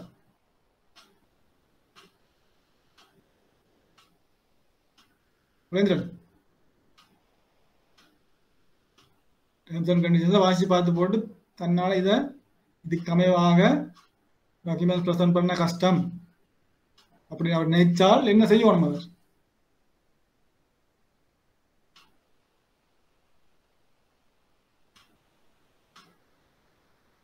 ஒருத்தரும் சத்தத்தையே காணும். மாலதி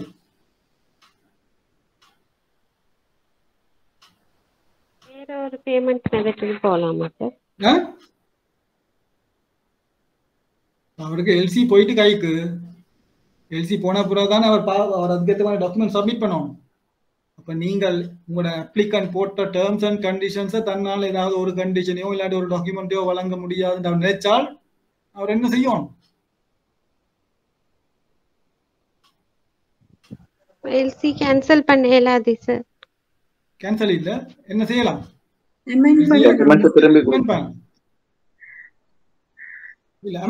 அதாவது அவர் அப்ளிகண்ட தொடர்பு கொண்டு இந்த எல்சியை அமெண்ட் பண்ண சொல்லுவார். சரியா? நான் வந்து பொதுவாக நடக்கிற சைக்கிள் நான் சொல்றேன். சரியா? எல்சி போடணும்னா முதல் எக்ஸ்போர்ட்டர் அவர் எல்சியை வாசிப்பார். உதாரணத்துக்கு இப்ப நீங்கள் வீடு ரெண்டுக்கு போறீங்க, ரெண்டுக்கு அப்ப என்னது லீஸ் அக்ரிமெண்ட் ஒன்று சைன் பண்ண போறீங்க, ரைட்? லெசோலெசி வீடு ரெண்டுக்கு எடுக்கிறீங்க, லீஸ் அக்ரிமெண்ட். அப்ப என்னது லெசோ அவருடைய லாயர் மூலமாக அக்ரிமெண்ட்டை ப்ரிப்பேர் பண்ணி இதை உங்களுக்கு காட்டுவார். ஏன்னா அவர் வந்து சொல்ல மாட்டார் இதை சைன் பண்ண சொல்லி ஒரே ஐடியா. அந்த அக்ரிமெண்ட்டை உங்களுக்கு கொடுப்பார், இதை வாசிச்சு பார்த்து அதற்கு நீங்கள் உடன்படுகிறீர்களா? அப்போ நீங்கள் அந்த அக்ரிமெண்ட்டை வாசிச்சு ஏதாவது சில விடயங்கள் உங்களுக்கு இல்லை, இது சரி வராதுன்னு தான் நீங்கள் அவருக்கு அது எல்லாம் திருத்தத்தை மேற்கொள்ளுங்க. அதாவது ரெண்டு பார்ட்டியும் உடன்பட்டு அந்த அக்ரிமெண்ட்டை அமெண்ட் பண்ணலாம். அதே மாதிரி இங்கேயும் உங்களோட கஸ்டமர் வந்து சொல்லி நீங்கள் எல்சி இஷ்யூ பண்ண பிறகு பெனிஃபிஷரிக்கு என்னது, நீங்கள் போட்ட ஒரு கண்டிஷனை அவரால் ஃபுல்ஃபில் பண்ண முடியாது. அப்படி நீங்கள் கேட்கிற ஒரு டாக்குமெண்ட் அவருக்கு சப்மிட் பண்ண முடியாது. அந்த மாதிரி சந்தர்ப்பத்தில் என்னது, அவர் அந்த எல்சியை ஏற்றுக்கொள்ள மாட்டார். எல்சியை ஏற்றுக்கொள்ளாதது பெனிஃபிஷியரி கையில தான் இருக்கு. சரியா? அதுலயும் இலங்கையை பார்த்தீங்கன்னா எங்களோட பார்கெனிங் பவர்ஸ் கூட. எங்களோட எக்ஸ்போர்ட்டர் சொல்ற மாதிரி தான் இங்க எங்களோட இம்போர்ட்டர்ஸ் ஆடவும். அவ்வளவு எங்களோட பார்கெனிங் பவர்ஸ் இல்லை, ரைட்? அப்ப எக்ஸ்போர்ட்டர் சொல்வார், இல்லை நான் இந்த கண்டிஷனை முடியாது, இந்த டாக்குமெண்ட் எனக்கு சப்மிட் பண்ண முடியாது. அப்ப அவர் அப்ளிகண்ட்டுக்கு சொன்னா அப்ளிகண்ட் அடுத்த நாள் வந்து சொல்லுவார் பேங்க்குக்கு, இல்லை அமெண்ட் பண்ண சொல்லுவார். அது அப்படி ஏதாவது ஒன்று இருந்தால் நீங்கள் அதுல நாணய கடிதத்தில் திருத்தங்களை மேற்கொள்வீர்கள். சரியா? இது ஒரு எக்ஸ்ட்ரா பாயிண்ட். நீங்கள் எக்ஸாம் எழுதுற நேரம் ஒரு எக்ஸ்ட்ரா பாயிண்ட் எழுதுவீங்க. சில நேரம் திருத்தங்களை மேற்கொள்ள வேண்டி ஏற்படும். இப்ப திருத்தம் செஞ்சாச்சு, இப்ப ஓகே. அவர் எல்சி அக்செப்ட் பண்ணிட்டார். என்ன செய்வார், அவர் ப்ரோசஸ் பண்ணி அந்த ஷிப்மெண்ட்டை செய்து போட்டு அதற்குரிய டாக்குமெண்ட்ஸை போய் அவர்கிட்ட பேங்க்குக்கு கொடுப்பார். சரியா? வந்து எல்சியை பெற்றுக்கொண்டாரோ அவருடைய வங்கி, இல்லாட்டி ஏதாவது வேறொரு வங்கி அது எல்சியில போட்டிருக்க மாதிரி அந்த பேங்க்குக்கு போய் அவர் டாக்குமெண்ட்ஸை ப்ரெசென்ட் பண்ண. இது சைட் டாக்குமெண்ட்ஸ். சரியா? அப்போ சைட் டாக்குமெண்ட்ஸ் அவர் ப்ரெசென்ட் பண்ணி அவருடைய பேங்க்குக்கு சொல்லுவார், எனக்கு இதை நெகோசியேட் பண்ணி காசு வேணும் உடனடி. அவருடைய பேங்க் என்ன செய்யும், அந்த டாக்குமெண்ட்ஸை எல்சியோட செக் பண்ணும், ரைட்? 5 வேலை நாளைக்குள்ள செக் பண்ணி ஓகே டாக்குமெண்ட்ஸ் ஓகே, அவருக்கு காசை கொடுத்து போட்டு அந்த டாக்குமெண்ட்ஸை இஷ்யூயிங் பேங்க்குக்கு அனுப்பி வைக்கும். சரியா? அதில் ரீஇம்பர்சிங் அரேஞ்ச்மெண்ட் தான் நாங்கள் பார்த்த மாதிரி அந்த கிளைம் போகும், அந்த பொறிமுறை நடக்கும். சரி, இப்போ இங்கே ரீஇம்பர்ஸ் பண்ணிடலான்றப்ப அவங்க சும்மா ரெமிட் ப்ராசஸுக்கு அனுப்புறாங்க. உங்களோட டாக்குமெண்ட்ஸ் இஷ்யூயிங் பேங்க்ல கவுண்டருக்கு வரும். இஷ்யூயிங் பேங்க் வந்தோம், இஷ்யூயிங் பேங்க் திருப்பி அந்த டாக்குமெண்ட்ஸை அந்த 5 வேலை நாட்களுக்குள், வங்கி அலுவலக வேலை நாட்களுக்குள் செக் பண்ணி திருப்பியும் டாக்குமெண்ட்ஸ் கம்ப்ளைண்ட் பிரசன்டேஷன் இலங்கிய சமீபா இல்லையாண்டு திருப்தி படுத்தியவுடன் அதற்கான கொடுப்பனவை மேற்கொள்ள வேண்டும். சரியா? இதுதான் பொதுவாக என்னது, அந்த எல்சி சைட் ஒன்று திறந்து நடக்கிற அந்த பொறிமுறை. சரியா? பல டிஸ்கிரிபன்சி இருந்தா திருப்பி நடக்கும். நீங்கள் டிஸ்கிரிபன்சி உண்டு அப்ளிகண்ட்டுக்கு ரிஃபர் பண்ணுவீங்க. ஆர்டிகல் 16 ஞாபகம் இருக்கா? இல்லாட்டி ரெஃப்யூசல் நோட்டீஸ், எந்த பேங்க்ல இந்த டாக்குமெண்ட்ஸ் வந்துச்சோ அந்த டாக்குமெண்ட் பேங்க்குக்கு நீங்கள் நோட்டீஸை அனுப்புவீங்க. அந்த மாதிரி இப்போ நிறைய இருக்கு. உங்களை கேட்ட கேள்வி ஒரு பார்வையில் உள்ள ஆவணச்சான்று கொடுக்கணும் சுற்றை சுருக்கமாக விளக்கு. இப்போ ஏதாவது ஒரு 5 பாயிண்ட்ஸ் எழுதுனா உங்களுக்கு என்ன 5 மார்க்ஸ் கிடைக்கும். 5 மார்க்ஸ் தானே, 5 பாயிண்ட்ஸ் ஏதாவது நீங்கள் ஸ்டார்டிங் பாயிண்ட்ல இருந்து எழுதலாம்.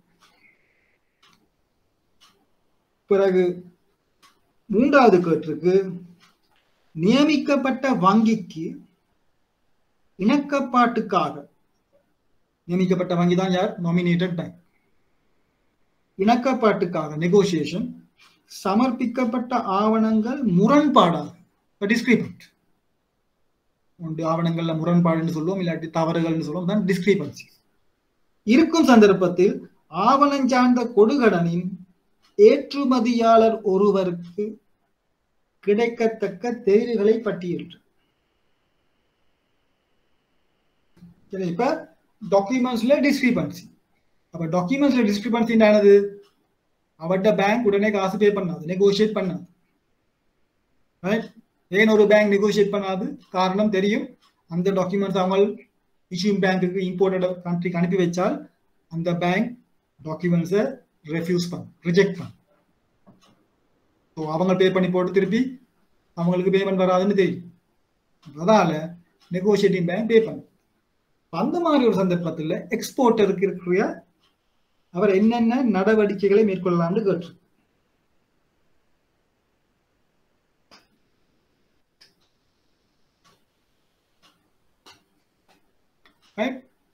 பொதுவாக இப்ப எக்ஸ்போர்ட்டர் டாக்குமெண்ட்ஸை ப்ரெசென்ட் பண்ண உடனே அவருடைய பேங்க்குக்கு, அப்போ அவருடைய பேங்க் டாக்குமெண்ட்ஸை செக் பண்ணும்.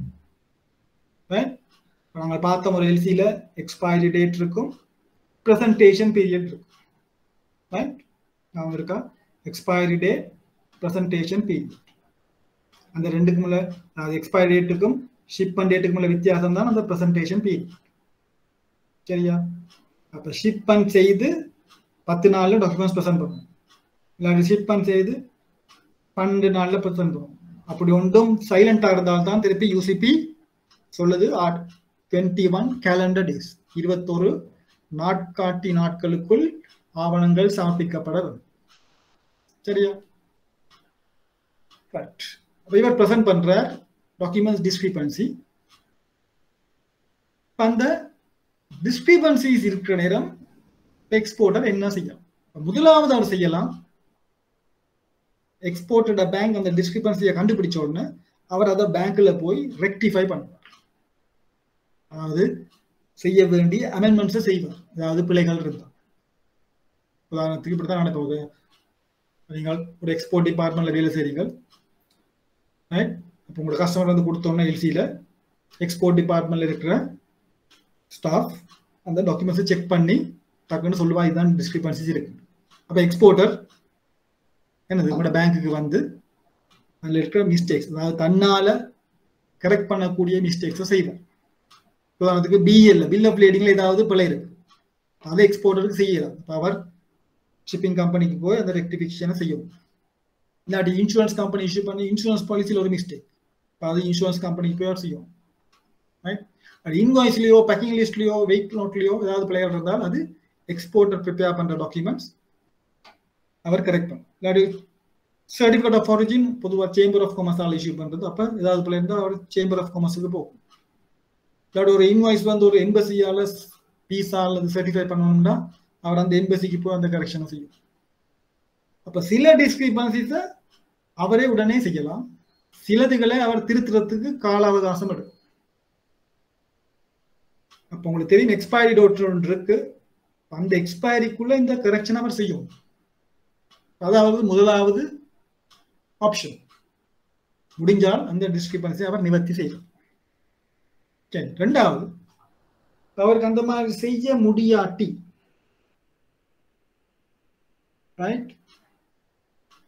என்ன செய்யலாம்? அவர் தந்த பேங்குக்கு சொல்லுவார்,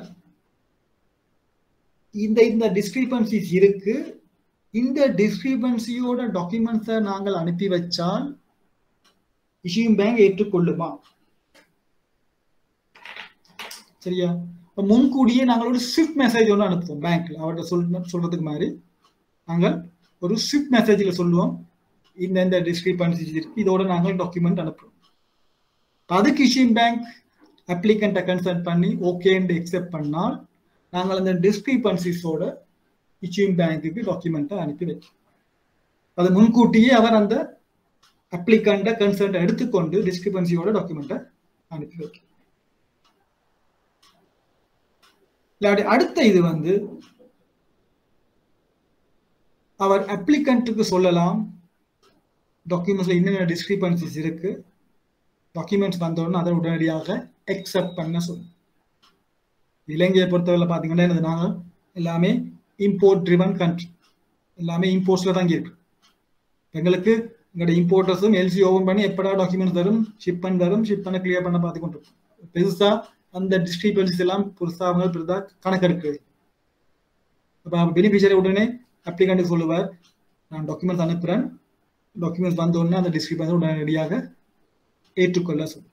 அந்த மாதிரி அவர் அப்ளிகண்ட் தொடர்பு கொண்டு சம்மதித்த பின் டாக்குமெண்ட்ஸ் அனுப்பி வைக்கலாம். ரைட்? இல்லாட்டி ஏற்றுமதியாளர் அவருக்கு என்னது உடனே காசு தேவை. பொதுவா எக்ஸ்போர்ட்டர்ஸ் ஷிப்மெண்ட் செய்தோன்னா அவங்க என்னது கேஷ் ஃப்ளோ டைட். அவங்களோட எக்ஸ்போர்ட்டர்ஸ் தங்களோட இருக்கிற காசு எல்லாம் ஷிப்மெண்ட்ல போட்டுட்டாங்க. அந்த டாக்குமெண்ட்ஸ் இம்போர்ட்டர் கண்ட்ரிக்கு போய் பேமெண்ட் எப்போ வரும், அவங்களுக்கு அது வரைக்கும் இருக்கலாம். அது டிஸ்கிரிபன்ட் டாக்குமெண்ட்ஸ். சரியா? ஆவணங்கள்ல தவறுகள் இருந்தால் அவருடைய வங்கி இஷ்யூ பேங்க்கு அனுப்பி எப்போ பேமெண்ட் அது வரைக்கும் எக்ஸ்போர்ட்டருக்கு வெயிட் பண்ணலாம். அவருக்கு காசு தேவை. சரியா? சேம் அவர் உங்களுக்கு தெரியும் எக்ஸ்போர்ட் பண்ண முந்தி அவர் பேங்க்ல இருந்து லோன் எடுப்பார் சில தேவைகளுக்கு. அதுகளை செட்டில் பண்ணணும். அதுக்கு இந்த எக்ஸ்போர்ட் ப்ரொசீட்ஸ் உடனடியாக பேங்க்ல கொடுத்து அதை நெகோசியேட் பண்ணி தனக்கு காசு வாங்க. அப்ப இன்னொரு ஆப்ஷன், எக்ஸ்போர்ட்டர் சொல்லுவார் தன்னுடைய வங்கிக்கு, எனக்கு இந்த டாக்குமெண்ட்ஸை நெகோசியேட் பண்ணுங்க அண்ட் இண்டெம்னிட்டி. ரைட்? இப்போ LOI ஒன்று கொடுப்பார், லெட்டர் ஆஃப் இண்டெம்னிட்டி ஒன்று கொடுப்பார் எக்ஸ்போர்ட்டர் அவருடைய பேங்க்குக்கு. ரைட்? நீங்கள் இந்த ஆவணங்களை பேரம் பேச, அதாவது நெகோசியேட் பண்ணி இந்த அக்கௌண்ட்டை கிரெடிட் பண்ணுங்கள். அப்படி இந்த டாக்குமெண்ட்ஸ் இஷ்யூங் பேங்க்குக்கு போய் அந்த டாக்குமெண்ட்ஸ் ஏற்றுக்கொள்ளாத பட்சத்தில் உங்களுக்கு கொடுப்பனவு கிடைக்காத சந்தர்ப்பத்தில் நான் அந்த தொகைக்கு பொறுப்பு கூறுகிறேன். அந்த மாதிரி ஒரு இண்டெம்னிட்டி எடுத்துக்கொண்டு நீங்கள் சில நேரம் நெகோசியேட் பண்ணுங்க. சரியா? ஒரு சில நேரம் உங்களுக்கு எக்ஸ்போர்ட்டரும் கூட ஒரு நல்ல வாடிக்கையாளர், ஒரு நம்பிக்கையான கஸ்டமர். சரி, அப்ப நீங்கள் எக்ஸ்போர்ட்டருக்கு உதவி செய்ய விரும்புறீங்க. சரியா? அந்த மாதிரி சந்தர்ப்பத்தில் நீங்கள் ஒரு இண்டெம்னிட்டி எடுத்துக்கொண்டு அந்த டாக்குமெண்ட்ஸை நெகோசியேட் பண்ணுங்க. சரியா? இந்த மாதிரி வழிகளும் இருக்கு. அதாவது ஆவணங்கள் ஏதாவது பிழைகள் இருந்து அதை அந்த ஆவணங்களுக்குரிய கொடுப்பனவை உடனடியாக பெற்றுக்கொள்வதற்கு ஏற்றுமதியாளருக்குள்ள வழிகள். ரைட்? அடுத்தது 4வது கேள்வி கேட்டிருக்கு, வழங்கும் வங்கி முரண்பாடான இறக்குமதி உண்டியலை பெற்றுக்கொண்டால் சார், அந்த ஆர்டிகல் 16ல டிஸ்கிரிபன்சி டாக்குமெண்ட்ஸ் ஏதாவது ஐடென்டிஃபை பண்ணினா 4 ஆக்ஷன் இருக்கு தானே சார்? அந்த பெண்டிங்ல வைக்கிறது, ரிட்டர்ன் பண்றது, ஏற்கனவே செய்த மாதிரி செய்யறது. அதுதான் உங்களோட 4வது கேள்வி நான் பார்க்க போறோம். அது வந்து எக்ஸ்போர்ட் செய்யறது இல்லையா சார்? அது பேங்க் செய்யறதா? இது பேங்க் செய்யும். இப்ப இது வந்து எக்ஸ்போர்ட்டருக்கு இருக்கிற ஆப்ஷன்ஸ் கேட்டிருக்கு. அவருக்கு காசு தேவை, டிஸ்கிரிபன்ட் டாக்குமெண்ட்ஸ் உடனடியாக காசு தேவை. அப்ப அவருக்கு என்னென்ன நடவடிக்கைகளை மேற்கொள்ளலாம். 4வது கேள்வி தான் நீங்கள் கேட்ட கேள்வி வினோதன். வழங்கும் வங்கி முரண்பாடான டிஸ்கிரிபன்ட் இறக்குமதி உண்டியலை பெற்றுக்கொண்டால் அந்த வங்கியால் மேற்கொள்ள முடியுமான நடவடிக்கை என்ன? அதுதான் நாங்கள் பார்த்தோம். UCP 600 சொன்ன மாதிரி ஆர்டிகல் 60. அப்ப அங்க நாங்கள் பார்த்தோம் அந்த விடயங்களை நீங்கள் இந்த கேள்வி பார்த்தீங்கன்னா முதல் 3 ஜென்ரலாக கேட்டிருக்கு. ஆனால் உங்களோட அந்த கடைசி கேள்வி நீங்கள் ஆர்டிகல் 16ல சொன்ன அந்த விடயங்களை ஒழுங்காக எழுதும். சரியா? அதான் என்னது, நீங்கள் அந்த வேவர் டாக்குமெண்ட் டிஸ்கிரிபன்ட் டாக்குமெண்ட் என்னது வேவர் ஒன்று கேட்கலாம் அப்ளிகண்ட் இருந்து. ரைட்? நீங்கள் ரெஃப்யூஸ் பண்ணுவீங்கள் பை அ சிங்கிள் நோட்டீஸ். அனைத்து டிஸ்கிரிபன்சியும் கோட் பண்ணி ஒரு சிங்கிள் நோட்டீஸ் அனுப்பணும். ரைட்? பிறகு உங்களோட அப்ளிகண்ட் அதை வேவ் பண்ணால் நீங்கள் அப்ளிகண்ட்டுக்கு டாக்குமெண்ட்ஸை விடுவிக்கலாம். ரைட்? மற்றது நீங்கள் அப்ளிகண்ட்டை வேவர் கேட்குறீங்கள், அவரும் வேவ் பண்ண இல்லை, உங்களோட எந்த பேங்க்ல இருந்து அந்த டாக்குமெண்ட்ஸ் வந்ததோ அந்த பேங்க்குக்கு நீங்கள் ரெஃப்யூசல் நோட்டீஸ் அனுப்புனீங்கள், அந்த பேங்க்ல இருந்தும் என்னது ஒரு விதமான தகவலும் இல்லை. என்ன செய்யும்? கடைசியில இஷ்யூயிங் பேங்க் டாக்குமெண்ட்ஸை ரிட்டர்ன் பண்ணும். the documents are at the disposal of your risk ன்னு போட்டு நாங்கள் டாக்குமெண்ட்ஸை ரிட்டர்ன். அது ஆர்டிகல் 16ல சொன்ன அந்த விடயங்களை நீங்கள் எழுதும். இந்த மாதிரி ஒரு கேள்வி வந்தால் நான் சொன்னேன் இது ஜென்ரலாக கிட்ட கேள்வி. சில UCP கேள்விகள் வரும், 4 பார்ட்லையும் ஆர்டிக்கலை கோட் பண்ணி பார்ப்பாங்க. அந்த மாதிரி கேள்வி கான்செப்ட் பண்றதை விட இந்த மாதிரி ஜென்ரல் கேள்விகள் வந்தால் நீங்கள் கூட ஸ்கோப் பண்ணுங்க. நீங்கள் எங்க ட்ரேட்ல ஒர்க் பண்றீங்களா? இல்லை, வினோதன் ட்ரேட்ல ஒர்க் பண்றீங்க இல்ல? இல்ல சார், இல்ல பிரான்ச்ல. ரைட். விளங்கிச்சா? இந்த மாதிரி கேள்வி வந்தால் உங்களுக்கு என்ன மாதிரி ஆன்சர் பண்ணணும்னு தெரியும். ரைட். இன்னைக்கு இன்னொரு கன்செப்ட், ரெண்டு கன்செப்ட். ஒன்று எவலைசேஷன். ரைட். இது நாங்கள் அந்த கலெக்ஷன் படிக்கணும்னு நான் உங்களுக்கு சொல்ல இல்லை. எவலைசேஷன் கேள்விப்பட்டிருக்கீங்களா? எவலைசேஷன் அதாவது கூட தமிழ் பேப்பர்களில் அதுக்கு தமிழில் கொடுப்பனவு, உண்டியலை மறுத்தல், அந்த மாதிரி 2-3 இதில் கொடுத்துருக்கு. ரைட். ஆங்கிலத்தில் நாங்கள் எவலைசேஷன் சொல்லுவோம். ரைட். ஷார்ட் அண்ட் ஃபார்ம் எவல் என்று சொல்லுவோம். AVL எவல் இல்லாட்டி எவலைசேஷன். எவலைசேஷன் என்றால் நாங்கள் பார்த்த கலெக்ஷன், அந்த டாக்குமெண்ட் கலெக்ஷன் ஆவண சேகரிப்பில் பொதுவாக 2 டைப், எனது DP and DE, documents against payment and documents against acceptance. Right. ஒன்று கொடுப்பனவுக்கு எதிராக ஆவணங்கள் விடுவிப்பு, மற்றது ஏற்றுக்கொள்ளலுக்கு எதிராக ஆவணங்கள் விடுவிப்பு. அப்ப DA உங்களுக்கு தெரியும், எப்பவும் DA டாக்குமெண்ட் வந்தோம்னா நாங்கள் பில் ஆஃப் எக்ஸ்சேஞ்சை உங்களோட இம்போர்ட்டருக்கு நீங்கள் பில் ஆஃப் எக்ஸ்சேஞ்சை முதல்ல ப்ரெசென்ட் பண்ணுவீங்க. அப்போ உங்களோட இம்போர்ட்டர் டிராவி என்னது அந்த பில் ஆஃப் எக்ஸ்சேஞ்சை ஏற்றுக்கொள்வார். ரைட். உண்டியலை தான் ஏற்றுக்கொண்டதாக சைன் பண்ணி உங்களுக்கு கொடுப்பார் பில் ஆஃப் எக்ஸ்சேஞ்ச். ரைட்.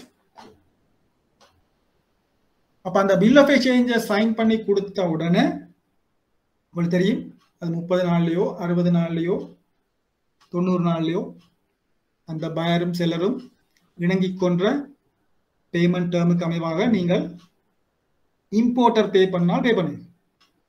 சரியா? கலெக்ஷன்ல உங்களுக்கு தெரியும் பேங்க்ஸுக்கு பேமெண்ட் தொடர்பான எந்த விதமான கொடுப்பனவு கடப்பாடும் இல்லை. சரியா? அப்போ உங்களுக்கு DA 30 days பில் ஒன்று வருதுன்னு வைப்போம். ரைட். அப்போ 21st செப்டம்பர் வர ஒரு பில் 1 month 21st அக்டோபர்ல டியூ ஆகும்.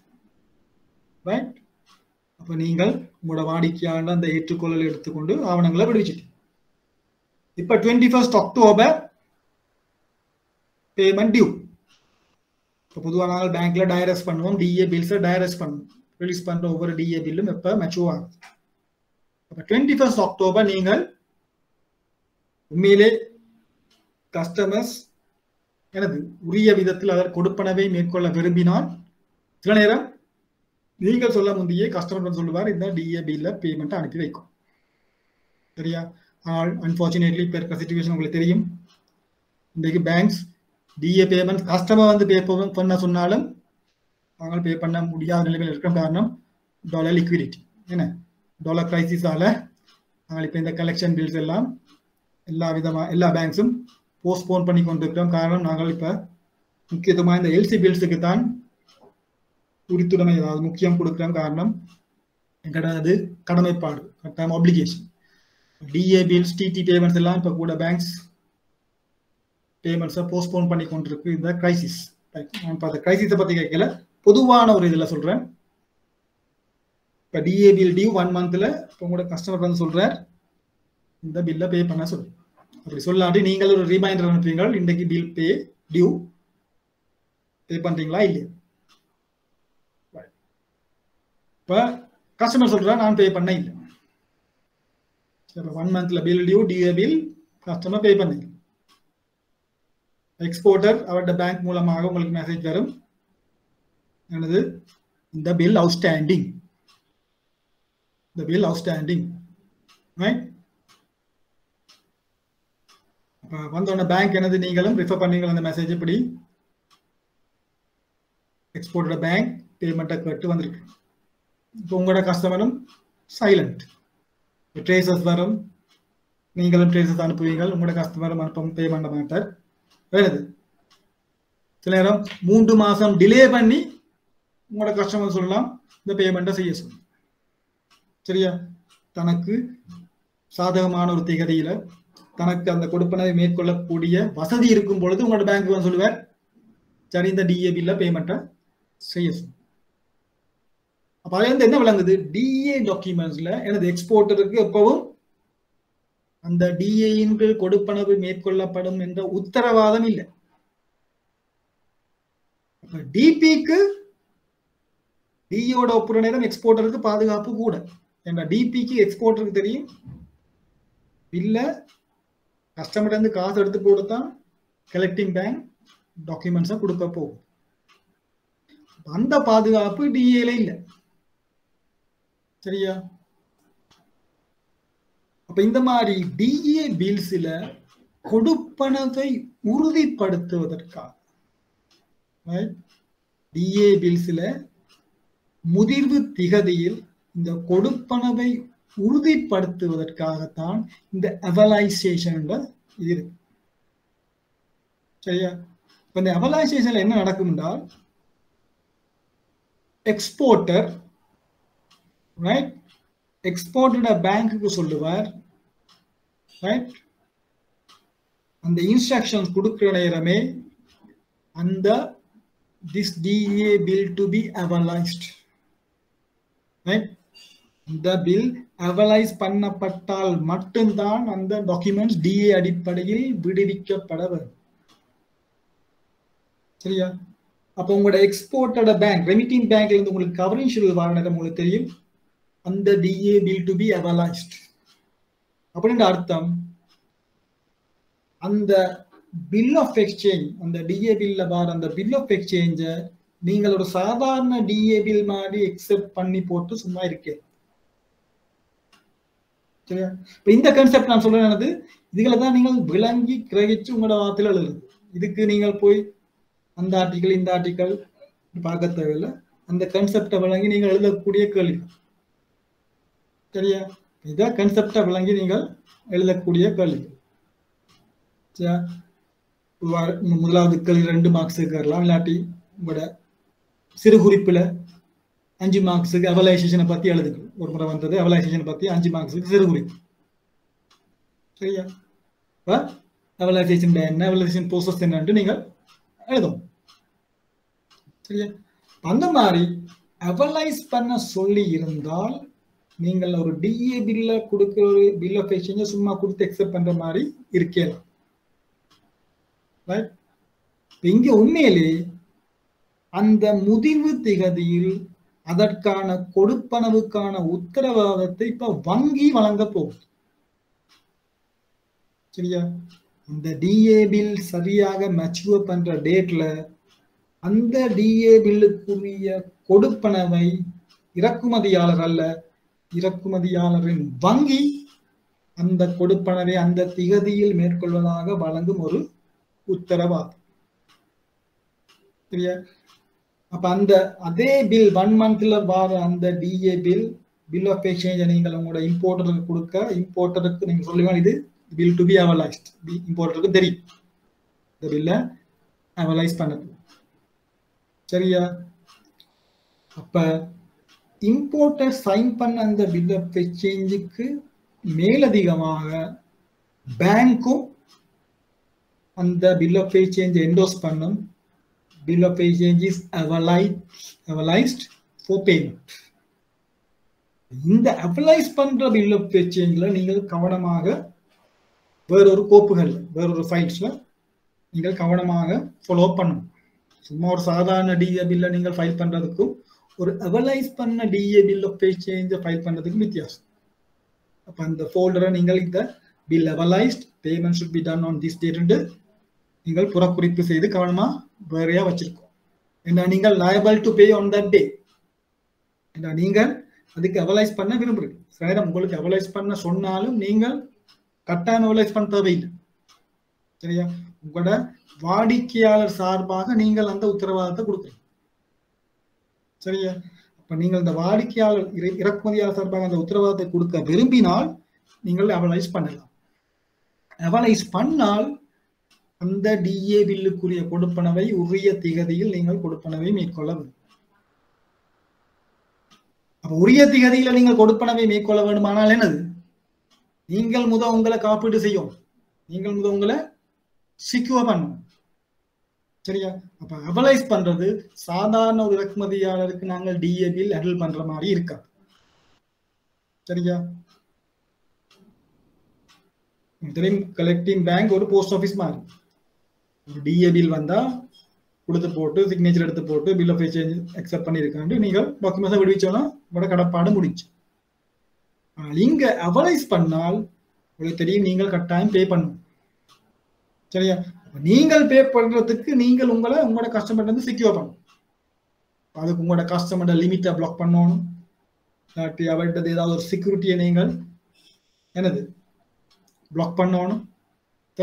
அந்த மாதிரி ஏதாவது ஒரு கொலாட்ரல் எடுத்துக்கொண்டு தான் நீங்கள் அந்த பில் ஆஃப் எக்ஸ்சேஞ்சை அவலைஸ் பண்ணணும். சரியா?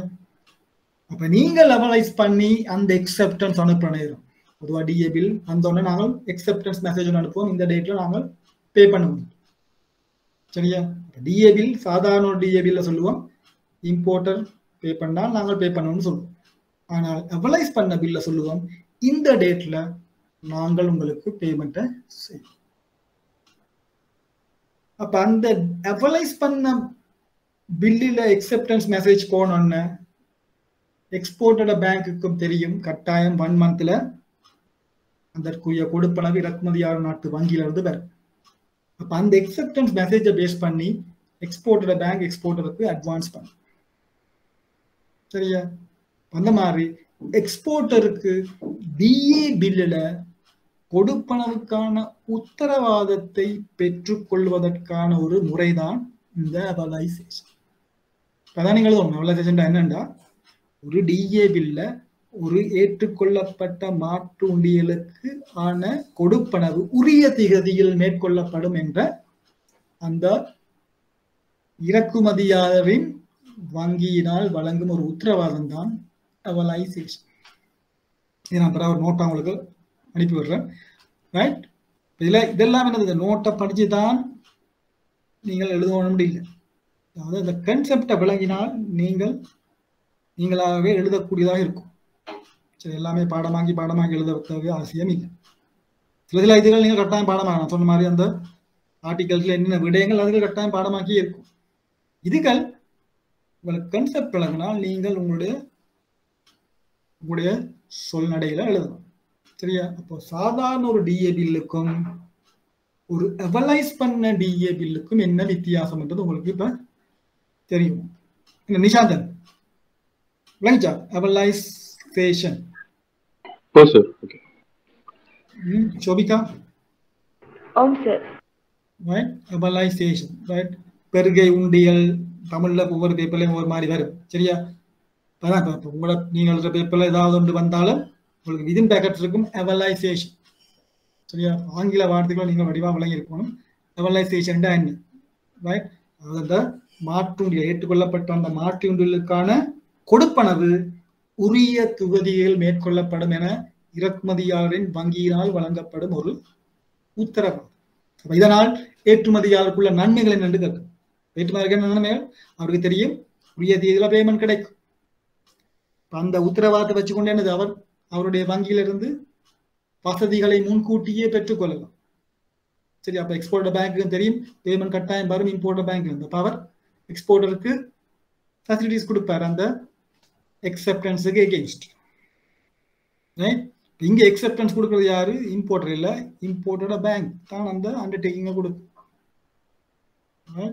இது ஒரு கன்செப்ட். அவலைசேஷன் ஒரு சின்ன கன்செப்ட். ஒரு எக்ஸாம்பிள் ஒவ்வொரு முறையும் வர முடியல, இருந்து போட்டு இருக்கா. அடுத்த கன்செப்ட் ஷிப்பிங் கேரண்டி. ரைட். இதுவும் ஒரு தனி கன்செப்ட். பொதுவாக பேங்க் கேரண்டிஸோட உங்களுக்கு சிறு குறிப்புண்டு ஒரு 3 பேங்க் கேரண்டிஸும் ஒன்று ஷிப்பிங் கேரண்டியை பற்றி எழுத சொல்லுவாங்க. பட் ஷிப்பிங் கேரண்டிண்டா என்னன்னு கேட்கலாம். ஷிப்பிங் கேரண்டி இஷ்யூ பண்ணல, ரிஸ்க் என்னன்னு கேட்கலாம். சரியா? ஷிப்பிங் கேரண்டின்னா உங்களுக்கு முதல் விளங்கணும். தமிழில் சொல்லுவோம் கப்பலேற்றல் உத்தரவாதம். கப்பலேற்ற உத்தரவாதம் shipping guarantee. Short and form SG என்று சொல்லுவோம். பேங்க் கேரண்டிக்கு பிஜி மாதிரி ஷிப்பிங் கேரண்டிக்கு எஸ்ஜி என்று சொல்லுவோம். சரியா? முதலாவது உங்களுக்கு விளங்கணும் ஷிப்பிங் கேரண்டின்னா என்ன. ரைட்.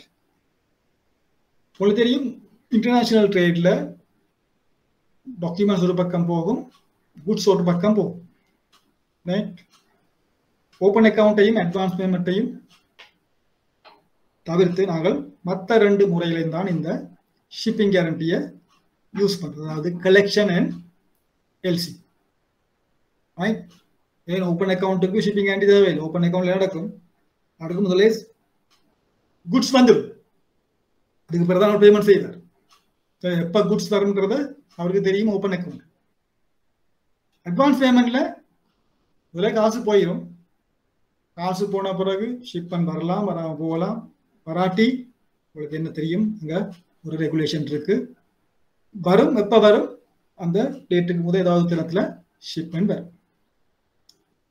இப்ப இந்த கலெக்ஷன் அண்ட் எல்சியில தான் உங்களுக்கு தெரியும் டாக்குமெண்ட்ஸ் இருந்தால் தான் அவருக்கு கிளியர் பண்ணணும். ரைட், டாக்குமெண்ட்ஸ் இருந்தால் தான் அவருக்கு போய் கஸ்டம்ஸ்ல கிளியர் பண்ணணும். அப்போ கலெக்ஷன்ல டிபி அல்லது டிஏ, எல்சியில சைட் அல்லது யூசர்ஸ். அப்ப இந்த ஏதாவது ஒரு விதத்துல அவருக்கு டாக்குமெண்ட்ஸ் வந்தால்தான் அவர் கஸ்டம்ஸ்ல போய் கிளியர் பண்ணணும். அப்ப டிபி டாக்குமெண்ட் வந்து பேங்க்ல வந்தால் அவர் பே பண்ணி போட்டு நாங்கள் இன்வாய்ஸ்ல சர்டிஃபை பண்ணுவோம். This bill is under DP, customs லிங்கா போடுவோம், டாக்குமெண்ட்ஸ் என்டோஸ் பண்ணி கொடுப்போம், இன்வாய்ஸை அவர் போய் கிளியர் பண்ணுவோம். டிஏல வந்தால் டிஏண்டு இன்வாய்ஸ் சர்டிஃபை பண்ணுவோம், கஸ்டம்ஸ் லிங்க் போடுவோம், அவர் போய் கஸ்டம்ஸ் அந்த போர்ட் போய் அந்த குட்ஸை கிளியர் பண்ணும். இந்த மாதிரி எல்சி சைட்ல வந்தாலும் நாங்கள் என்டோஸ் பண்ணுவோம் இன்வாய்ஸை, these under our LC number on sight basis endorse பண்ணுவோம். அந்த மாதிரி யூஸ் அண்ட் சொல் and LC number due date is this போட்டு என்டோஸ் பண்ணி கொடுப்போம். அப்ப கலெக்ஷன்லையும் எல்சிலையும் டாக்குமெண்ட்ஸ் வந்த பிறகுதான் அவர் போய் கஸ்டம்ஸ்ல போய் அந்த கஸ்டம்ஸ் ஃபார்மாலிட்டிஸ் செய்து போட்டு போர்ட்ல இருந்து குட்ஸை வெளியெடுக்க. இப்ப இந்த ஒரிஜினல் டாக்குமெண்ட்ஸ் உங்களோட இம்போர்ட்டோட கைக்கு வந்தால் அவருக்கு பிரச்சனை இல்லை. டிபிஓ, டிஏஓ, எல்சி சைட்டோ, எல்சி யூசன்ஸோ ஒரிஜினல் டாக்குமெண்ட்ஸ் அவரோட கைக்கு வந்தால் அவர் அதை கொண்டு போய் ப்ரெசென்ட் பண்ணி குட்ஸை விடுவிக்கும். சில சந்தர்ப்பங்கள்ல இந்த டாக்குமெண்ட்ஸ் வர்றதுக்கு டிலே ஆகும். சரியா, ஒரு தெரியும் டாக்குமெண்ட்ஸ் ஒரு பக்கம் வரும், குட்ஸ் ஒரு பக்கம் வரும். 2 சந்தர்ப்பங்கள் இருக்கு. ஒன்று முதல்ல டாக்குமெண்ட்ஸ் வந்து பிறகு குட்ஸ் வரலாம், அல்லது முதல் குட்ஸ் வந்து பிறகு டாக்குமெண்ட்ஸ் வரலாம். முதலே டாக்குமெண்ட்ஸ் வந்து பிறகு குட்ஸ் வந்தா அவருக்கு பிரச்சனை இல்லை. டாக்குமெண்ட்ஸ் என்னது, முக்கியமாக அந்த உரித்து ஆவணம் எது, பில் ஆஃப் லேடிங். தெரியும், பில் ஆஃப் லேடிங் தான் டைட்டில் டாக்குமெண்ட், டிரான்ஸ்போர்ட் டாக்குமெண்ட். அது இருந்தால் தான் போய் அவர் அந்த பொருளுக்கான ஓனர், உரிமையாளர் நான் போய் கிளியர் பண்ணலாம். இப்ப முதலே குட்ஸ் வந்து டாக்குமெண்ட்ஸ் வர இல்லை, என்ன நடக்கும், அந்த ஒரிஜினல் பில் ஆஃப் லேடிங் இல்ல கையில. உங்களுக்கு ஒரிஜினல் டாக்குமெண்ட் வராட்டி பில் ஆஃப் லேடிங் கையில வராது. குட்ஸ் வந்துட்டு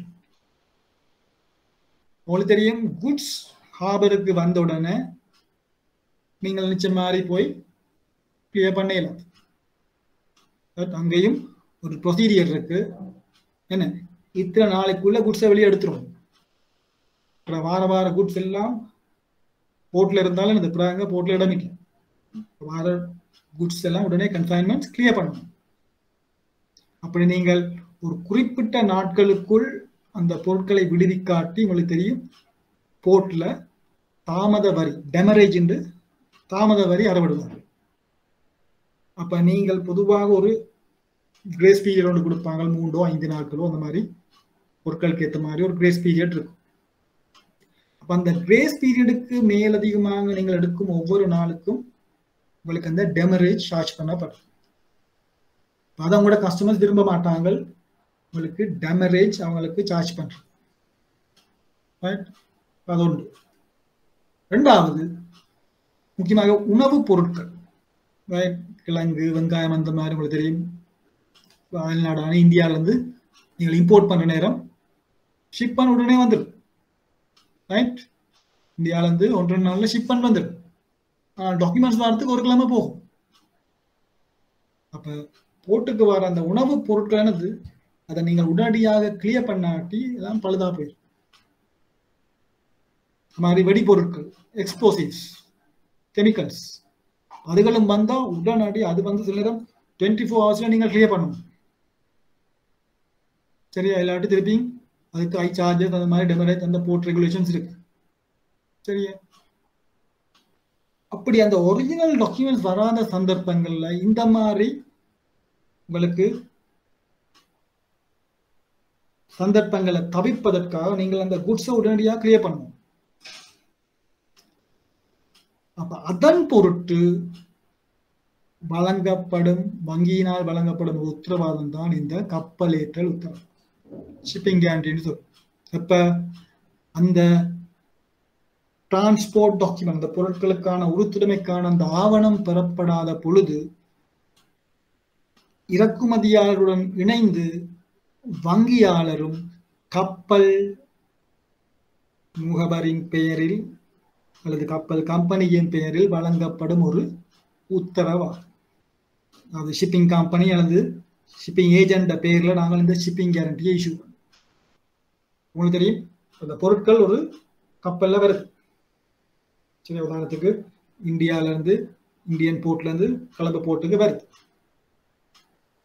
அப்ப இந்தியன் போர்ட்ல அந்த ஏற்றுமதி செய்யப்பட்ட அந்த பொருட்கள் இலங்கை துறைமுகத்தை வந்த உடனே அந்த கப்பல் தலைவன், captain of the ship, shipping company, அந்த பொருட்கள் யாருக்கு விநியோகிக்கப்பட வேண்டும் என்பது அந்த என்னது அந்த பில் ஆஃப் ட்ரேடிங்ல தான் இருக்கு, கன்சைன் பண்ணியிருக்கும். யாருக்கு அந்த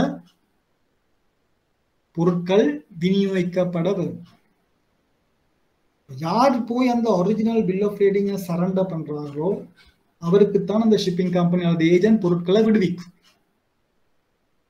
இந்த ஒரிஜினல் பில் ஆஃப் ட்ரேடிங் இல்லாத சந்தர்ப்பத்தில் இந்த ஷிப்பிங் கம்பெனியோ ஏஜென்ட்டோ ஒரு நாளும் பொருட்களை விடுவிக்க மாட்டார்.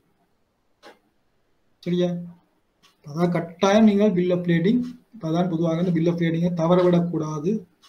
எப்பவும் அந்த 3 ஒரிஜினல் இஷ்யூ பண்ணியிருந்தா 3ம் இம்போர்ட்டோட கையில வந்திருக்கா, ரைட்? இது கவனமா இருக்கும். ரைட்? ஏண்டா யாராவது போய் அந்த பில் ஆஃப் ட்ரேடிங்கை சரண்டர் பண்றாங்களோ அவங்களுக்கு அந்த பொருட்களை விடுவிக்கக்கூடிய அதிகாரம் அந்த ஷிப்பிங் கம்பெனிக்கு இருக்கு. அப்ப இப்ப இங்க ஒரிஜினல் டாக்குமெண்ட்ஸ் வரையில குட்ஸ் வந்துட்டு குட்ஸ் உடனடியாக கிளியர் பண்ணணும். ஆனால் ஷிப்பிங் கம்பெனி அல்லது ஒரிஜினல் பிஎல் இல்லாம குட்ஸை ரிலீஸ் பண்ண மாட்டாங்க. சரியா?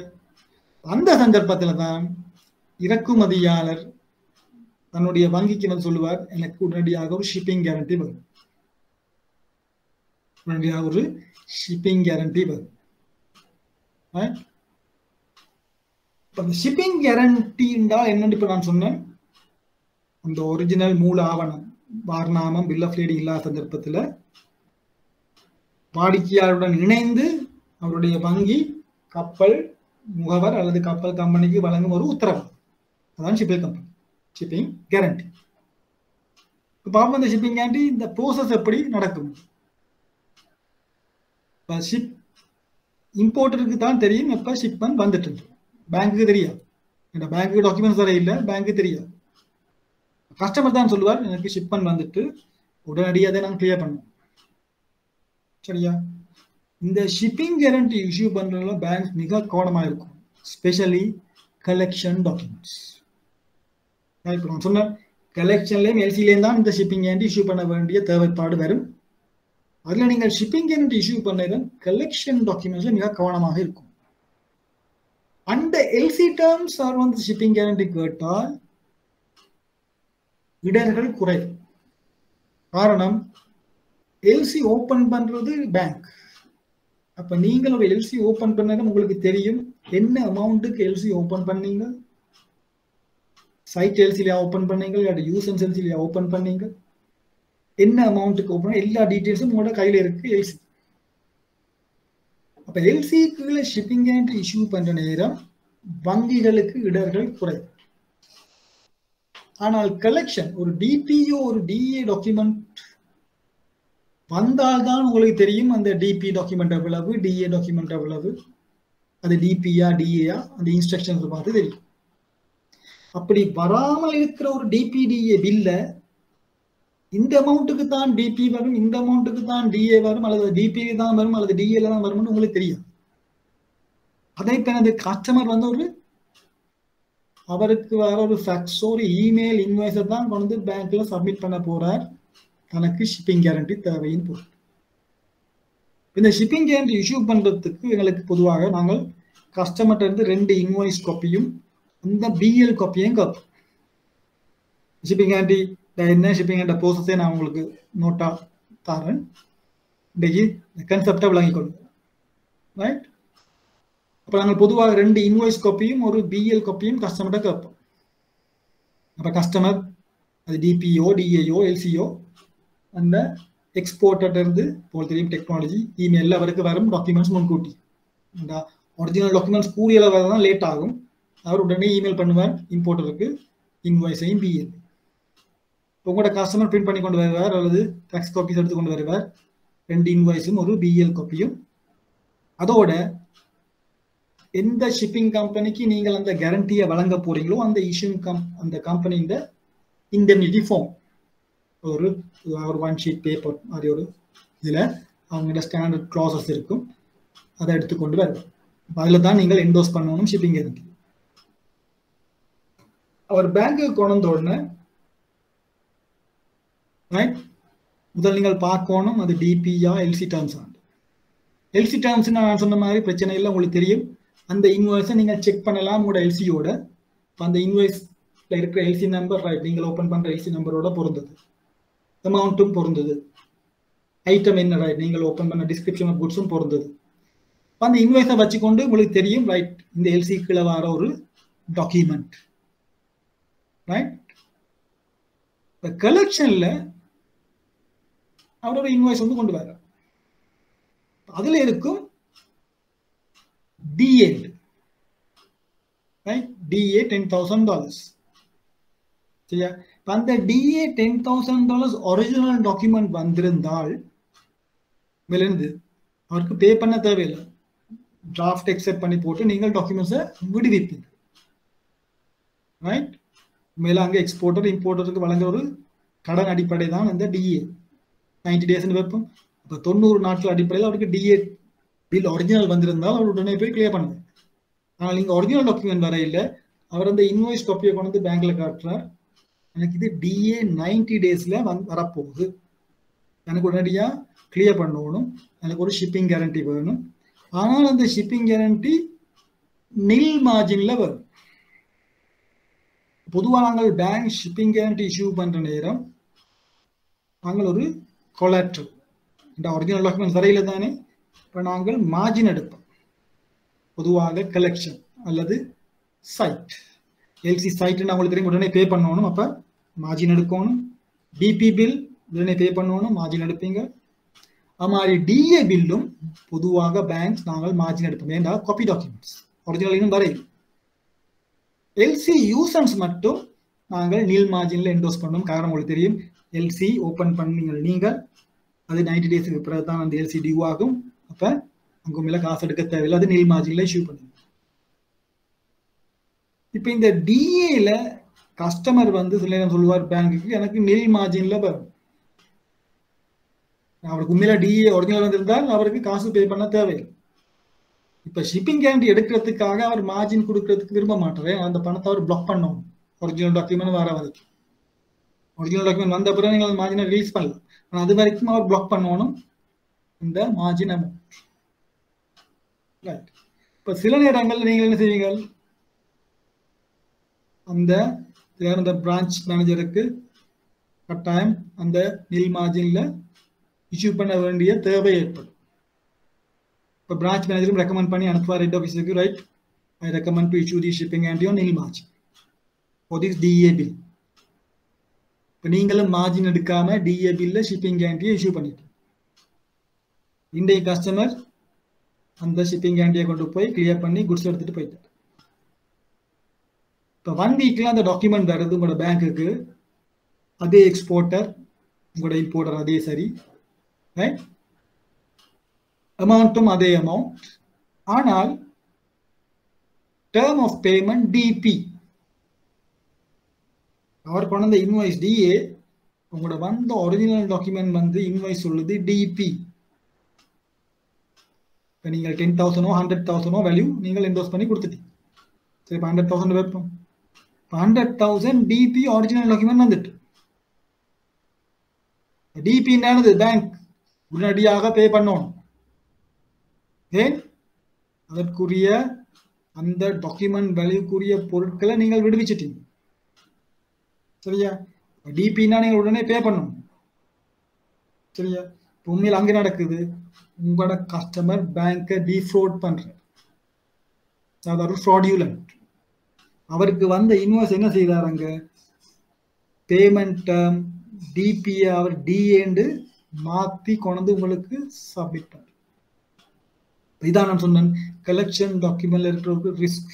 இந்த மாதிரி கன கேசஸ் பேங்க்ஸ்ல நடந்து பேங்க்ஸுக்கும் பல லாஸ் நட்டங்கள் ஏற்பட்டு.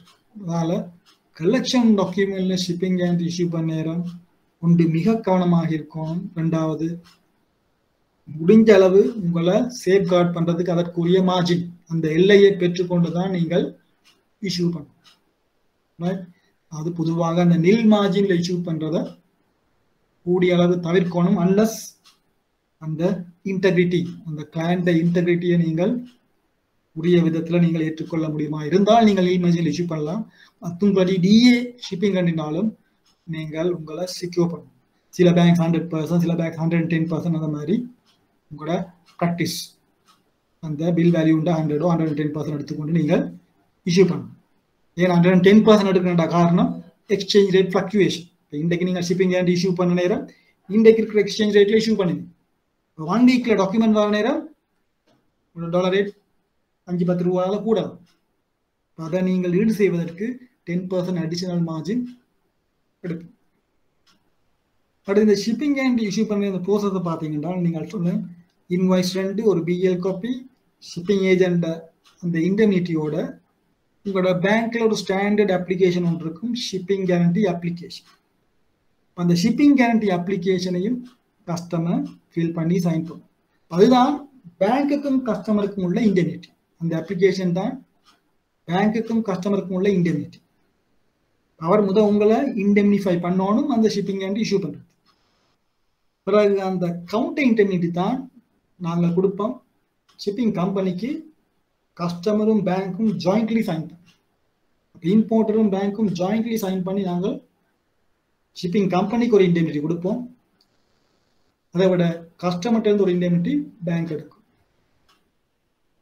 இப்போ இந்த ஷிப்பிங் கேரண்டி இஷ்யூ பண்ற நேரம் நாங்கள் பொதுவாக எங்களோட பேங்க் ஸ்டாம்ப் போடுற நேரம் அதில் இருக்கும் 100%, 200%, 300%. பில் வேல்யூ $100,000 100% ரூபி ஈக்குவலண்டா போடுவோம். பிறகு 200% வேல்யூ போடுவோம். பிறகு 300% வேல்யூ போடுவோம். இலங்கையில பிராக்டிஸ் அந்த நாள்ல இருந்து இந்த ஷிப்பிங் கேரண்டி இஷ்யூ பண்ற நேரம் நாங்கள் கிரியேட் பண்ணுவோம் liability 3 times of the invoice value. அதாவது அந்த ஷிப்பிங் கம்பெனிக்கு நாங்கள் கொடுக்குற அந்த உத்தரவாதம் அந்த இன்வாய்ஸ் வேல்யூண்ட 3 மடங்கு. $10,000 வந்தால் அது மாதிரி 3 மடங்கு கேரண்டி ஒன்று நாங்கள் ஷிப்பிங் கம்பெனி கொடுப்போம். அப்பதான் அவள் அந்த கேரண்டியை ஏற்றுக்கொள்வார்கள். சில ஷிப்பிங் கம்பெனிஸ் இருக்கு, இப்ப நீங்கள் ஷிப்பிங் அண்ட் இஷ்யூ பண்ணாலும் விடுவிக்க மாட்டோம். அந்த அளவுக்கு பல மோசடிகள் நடந்தபடியா இந்த ஷிப்பிங் அண்ட் இஷ்யூஸ்ல சில ஷிப்பிங் கம்பெனிஸ் ஒரிஜினல் டாக்குமெண்ட் வர வரைக்கும் சில நேரம் ரிலீஸ் பண்ணாமல் விரும்ப மாட்டாங்க. இந்த 300% நாங்கள் பொதுவாக இது எங்களோட நாட்டில் எந்த ஒரு ப்ராக்டிஸ். அதாவது ஷிப்பிங் கம்பெனிஸ் இந்த டிஸ்பியூட் வந்து இன்னும் நாங்கள் பேங்க்ஸ் ஷிப்பிங் கம்பெனிஸ் எடுத்தாலும் இன்னும் அந்த இதுல மாற்றம் இல்லை. எங்களோட ரீஜனல் கண்ட்ரிஸ் எடுத்தீங்கன்னா பார்த்தா பங்களாதேஷ், இந்தியாவில எல்லாம் அந்த கேரண்டீட பெர்சன்டேஜ் குறையுது. சில நாடுகளில் 200%, சில நாடுகளில் 150%. இலங்கையில அந்த நாள்ல இருந்து 3 times வேல்யூ நாங்கள் இந்த உத்தரவாதத்தை கொடுப்போம்.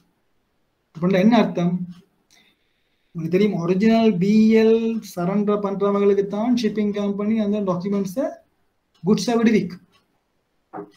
ஏதாவது ஒரு காரணத்துக்காக அந்த உண்மையான ஓனருக்கு அந்த பொருட்கள் கிடைக்கப்பெறாமல் விட்டாலோ அல்லது அந்த பொருட்களை விடுவித்தலால் அந்த கம்பெனிக்கு ஏதாவது நட்டங்கள் விளைவுகள் ஏற்படும் பொழுது அவர்களுக்கு ஏற்பட்ட அந்த முழு நட்டத்தையும் வங்கியிடம் இருந்து கோருவதற்காக தான் இந்த 3 மடங்கு இந்த ஷிப்பிங் கேரண்டி நாங்கள் இஷ்யூ பண்றோம். அதாவது என்ன விளங்குது, பேங்க்ஸுக்கு ஒரு எக்ஸ்போஷர் இருக்கு. ஷிப்பிங் கேரண்டி இஷ்யூ பண்ணோன்னா அது ஆஃப் பேலன்ஸ் ஷீட்டாக காட்டும்.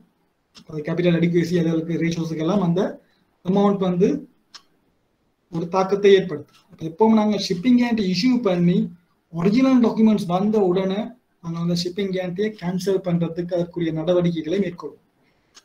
இன்றைக்கு நீங்கள் இஷ்யூ பண்ண ஷிப்பிங் கேரண்டி நெக்ஸ்ட் வீக் வந்தால் இல்லாட்டி 2-3 நாள்ல வந்தால் உடனடியாக அந்த ஒரிஜினல் பிஎல் உங்களோட கஸ்டமருக்கு கொடுத்து நீங்கள் இஷ்யூ பண்ண ஷிப்பிங் கேரண்டியை உங்களோட கம்பெனில இருந்து கேன்சல் பண்ணி கொண்டு வர சொல்லுவோம். அப்போ நீங்கள் இஷ்யூ பண்ண நேரம் உங்களோட லைபிலிட்டி 3 டைம்ஸ் உங்களோட புக்ஸ்ல காட்டும். அந்த ஒரிஜினல் பிஎல் வந்தோடனே உங்களோட கஸ்டமருக்கு கொடுத்து உங்களோட கஸ்டமர் போய் அந்த ஷிப்பிங் கம்பெனியில் சரண்டர் பண்ணி நாங்கள் கொடுத்த அந்த ஷிப்பிங் கேரண்டியை திரும்பி ரிட்டர்ன் கொண்டு அதை கொண்ட பிறகுதான் நீங்கள் உங்களோட லைபிலிட்டியை உங்களோட புக்ஸ்ல இருந்து எடுக்கும். அதாவது ஷிப்பிங் கேரண்டி கேன்சலேஷன் சொல்லுவோம். ஒரிஜினல் பிஎல் வந்தோம்னா நாங்கள் பேங்க்ஸில் பின்னுக்கு ஒரு ஸ்டாம்ப் ஒன்று அடிப்போம் for shipping guarantee cancellation purpose. அதை கொண்டு போய் அவர் ஷிப்பிங் கம்பெனியில் கேன்சல் பண்ணி கொண்டு வரும். சரியா? அது மாதிரி ஷிப்பிங் கேரண்டி இஷ்யூ பண்ணி பேங்க் ஒரு கமிஷன் சார்ஜ் பண்ணுவோம். அந்த கமிஷனுக்கு அமைவாக நாங்கள் ரேட்டுக்கு அமைவாக நீங்கள் கமிஷன் இன்கம் ஷிப்பிங் கேரண்டி கமிஷனாக வரும். சரியா? இதுதான் அந்த ப்ரோசஸ், ஷிப்பிங் கேரண்டி இஷ்யூ பண்ற அந்த ப்ரோசஸ். சரியா? அதில் உள்ள இடர்கள் தான் உங்களுக்கு தெரியணும். எல்சியோட ஒரு நேரம் கலெக்ஷன் ஷிப்பிங் இஷ்யூ பண்றது மிகவும் கவனமாக இருக்கும். காரணம் டிஏ டிபியாக வரலாம், இல்லாட்டி டிபி கூட டிபியாக வந்தாலும் இந்த கஸ்டமர்ஸ் நேரம் அந்த அமௌண்ட்டை ஆல்டர் பண்ணலாம். ரைட்? அமௌண்ட் ஆல்டர் பண்ணி உங்களுக்கு இன்வாய்ஸை ப்ரெசென்ட் பண்ணலாம். உங்களுக்கு அமௌண்ட் எவ்வளோன்னு உங்களுக்கு சரியாக தெரியாது. ரைட்? 20,000 வர்றது 10,000 ஆல்டர் பண்ணி ஷிப்பிங் எடுக்கலாம். இப்போ ஷிப்பிங் நீங்கள் 10,000 மார்ஜின் தான் வச்சிருப்பீங்க. இப்போ ஒரிஜினல் இன்வாய்ஸ் வரணும்னா 20,000 பேலன்ஸ் 20,000 உங்களோட கையில் இல்லை பே பண்ணுறது. சரியா? சில நேரம் கஸ்டமர்ஸ் உங்களோட வாடிக்கையால் தலைமறைவாகலாம். அப்புறம் அந்த லாஸ் தான் பேங்க் தான் ஏற்றுக்கொள்ள வேண்டிய நிலைக்கு உள்ளாகும். சரியா? விளங்கிச்சா ஷிப்பிங் கேரண்டி டைமண்ட்? Any doubts, clarification? கப்பலேற்ற உத்தரவாதம் பொதுவாக சிறு குறிப்பாக தான் கூட எக்ஸாமில் வர்றது. ஷிப்பிங் கேரண்டினா என்னென்று எழுத சொல்லி 5 மார்க்ஸ். ரைட்? இல்லாட்டி கூட முதலாவது 2 மார்க்ஸுக்கு ஷிப்பிங் கேரண்டினா என்னென்று கேட்கலாம். சரியா? கன்செப்டாக விளங்கி வச்சுக்கொண்டா உங்களுக்கு நீங்களே எழுதலாம். நெக்ஸ்ட் கிளாஸ் உங்களுக்கு இந்த அவலைசேஷனும் ஷிப்பிங் கேரண்டியும் நோட் அனுப்பி வைக்கிறேன். ரைட்? நெக்ஸ்ட் கிளாஸ்ல நாங்கள் கணக்கு தொடங்குவோம். கணக்கு பேசிக்ஸ், அதாவது முதல் எக்ஸ்சேஞ்ச் ரேட் என்ன, சிம்பிள் கேல்குலேஷன் பார்த்து போட்டு நாங்கள் பாஸ் பேப்பர்ஸுக்கு போவோம். Exchange rate calculation. ரைட்? இன்றைக்கு படித்த ஏதாவது கிளாரிஃபிகேஷன்? விஷாந்தன், சந்தோஷினி, அனுஷா, கிளியரா? அவலைசேஷன், ஷிப்பிங் கேரண்டி என்ன ஓகேயா இல்லையா? Ramkumar okay. Vinothan okay? Shipping guarantee கிளியரா? शोभिका? ओ सर. डाउट्स क्लियर क्लैरिफिकेशन ஒண்ணும் இல்ல? சரி, இப்ப அம்பிள் டைம் இருக்கு உங்களுக்கு. திருப்பி படிங்க. என்ன செய்யறது, எக்ஸாம் வர வரைக்கும் விடாமல் தொடர்ந்து படிச்சு கொண்டே இருங்கள். ரைட்? நெக்ஸ்ட் வீக் நாங்கள் அப்ப கணக்கு செய்வோம். பேசிக்ஸ் பார்த்து போட்டு நேராக பாஸ் பேப்பர்ஸ் கணக்கே செய்வோம். அப்போ உங்களுக்கு தெரியும் எக்ஸ்சேஞ்ச் ரேட் கணக்கு அப்படி செய்ய ஈஸியாக 20 மார்க்ஸ் எடுக்கக்கூடிய கணக்கு. Okay, thank you, stay safe. Right?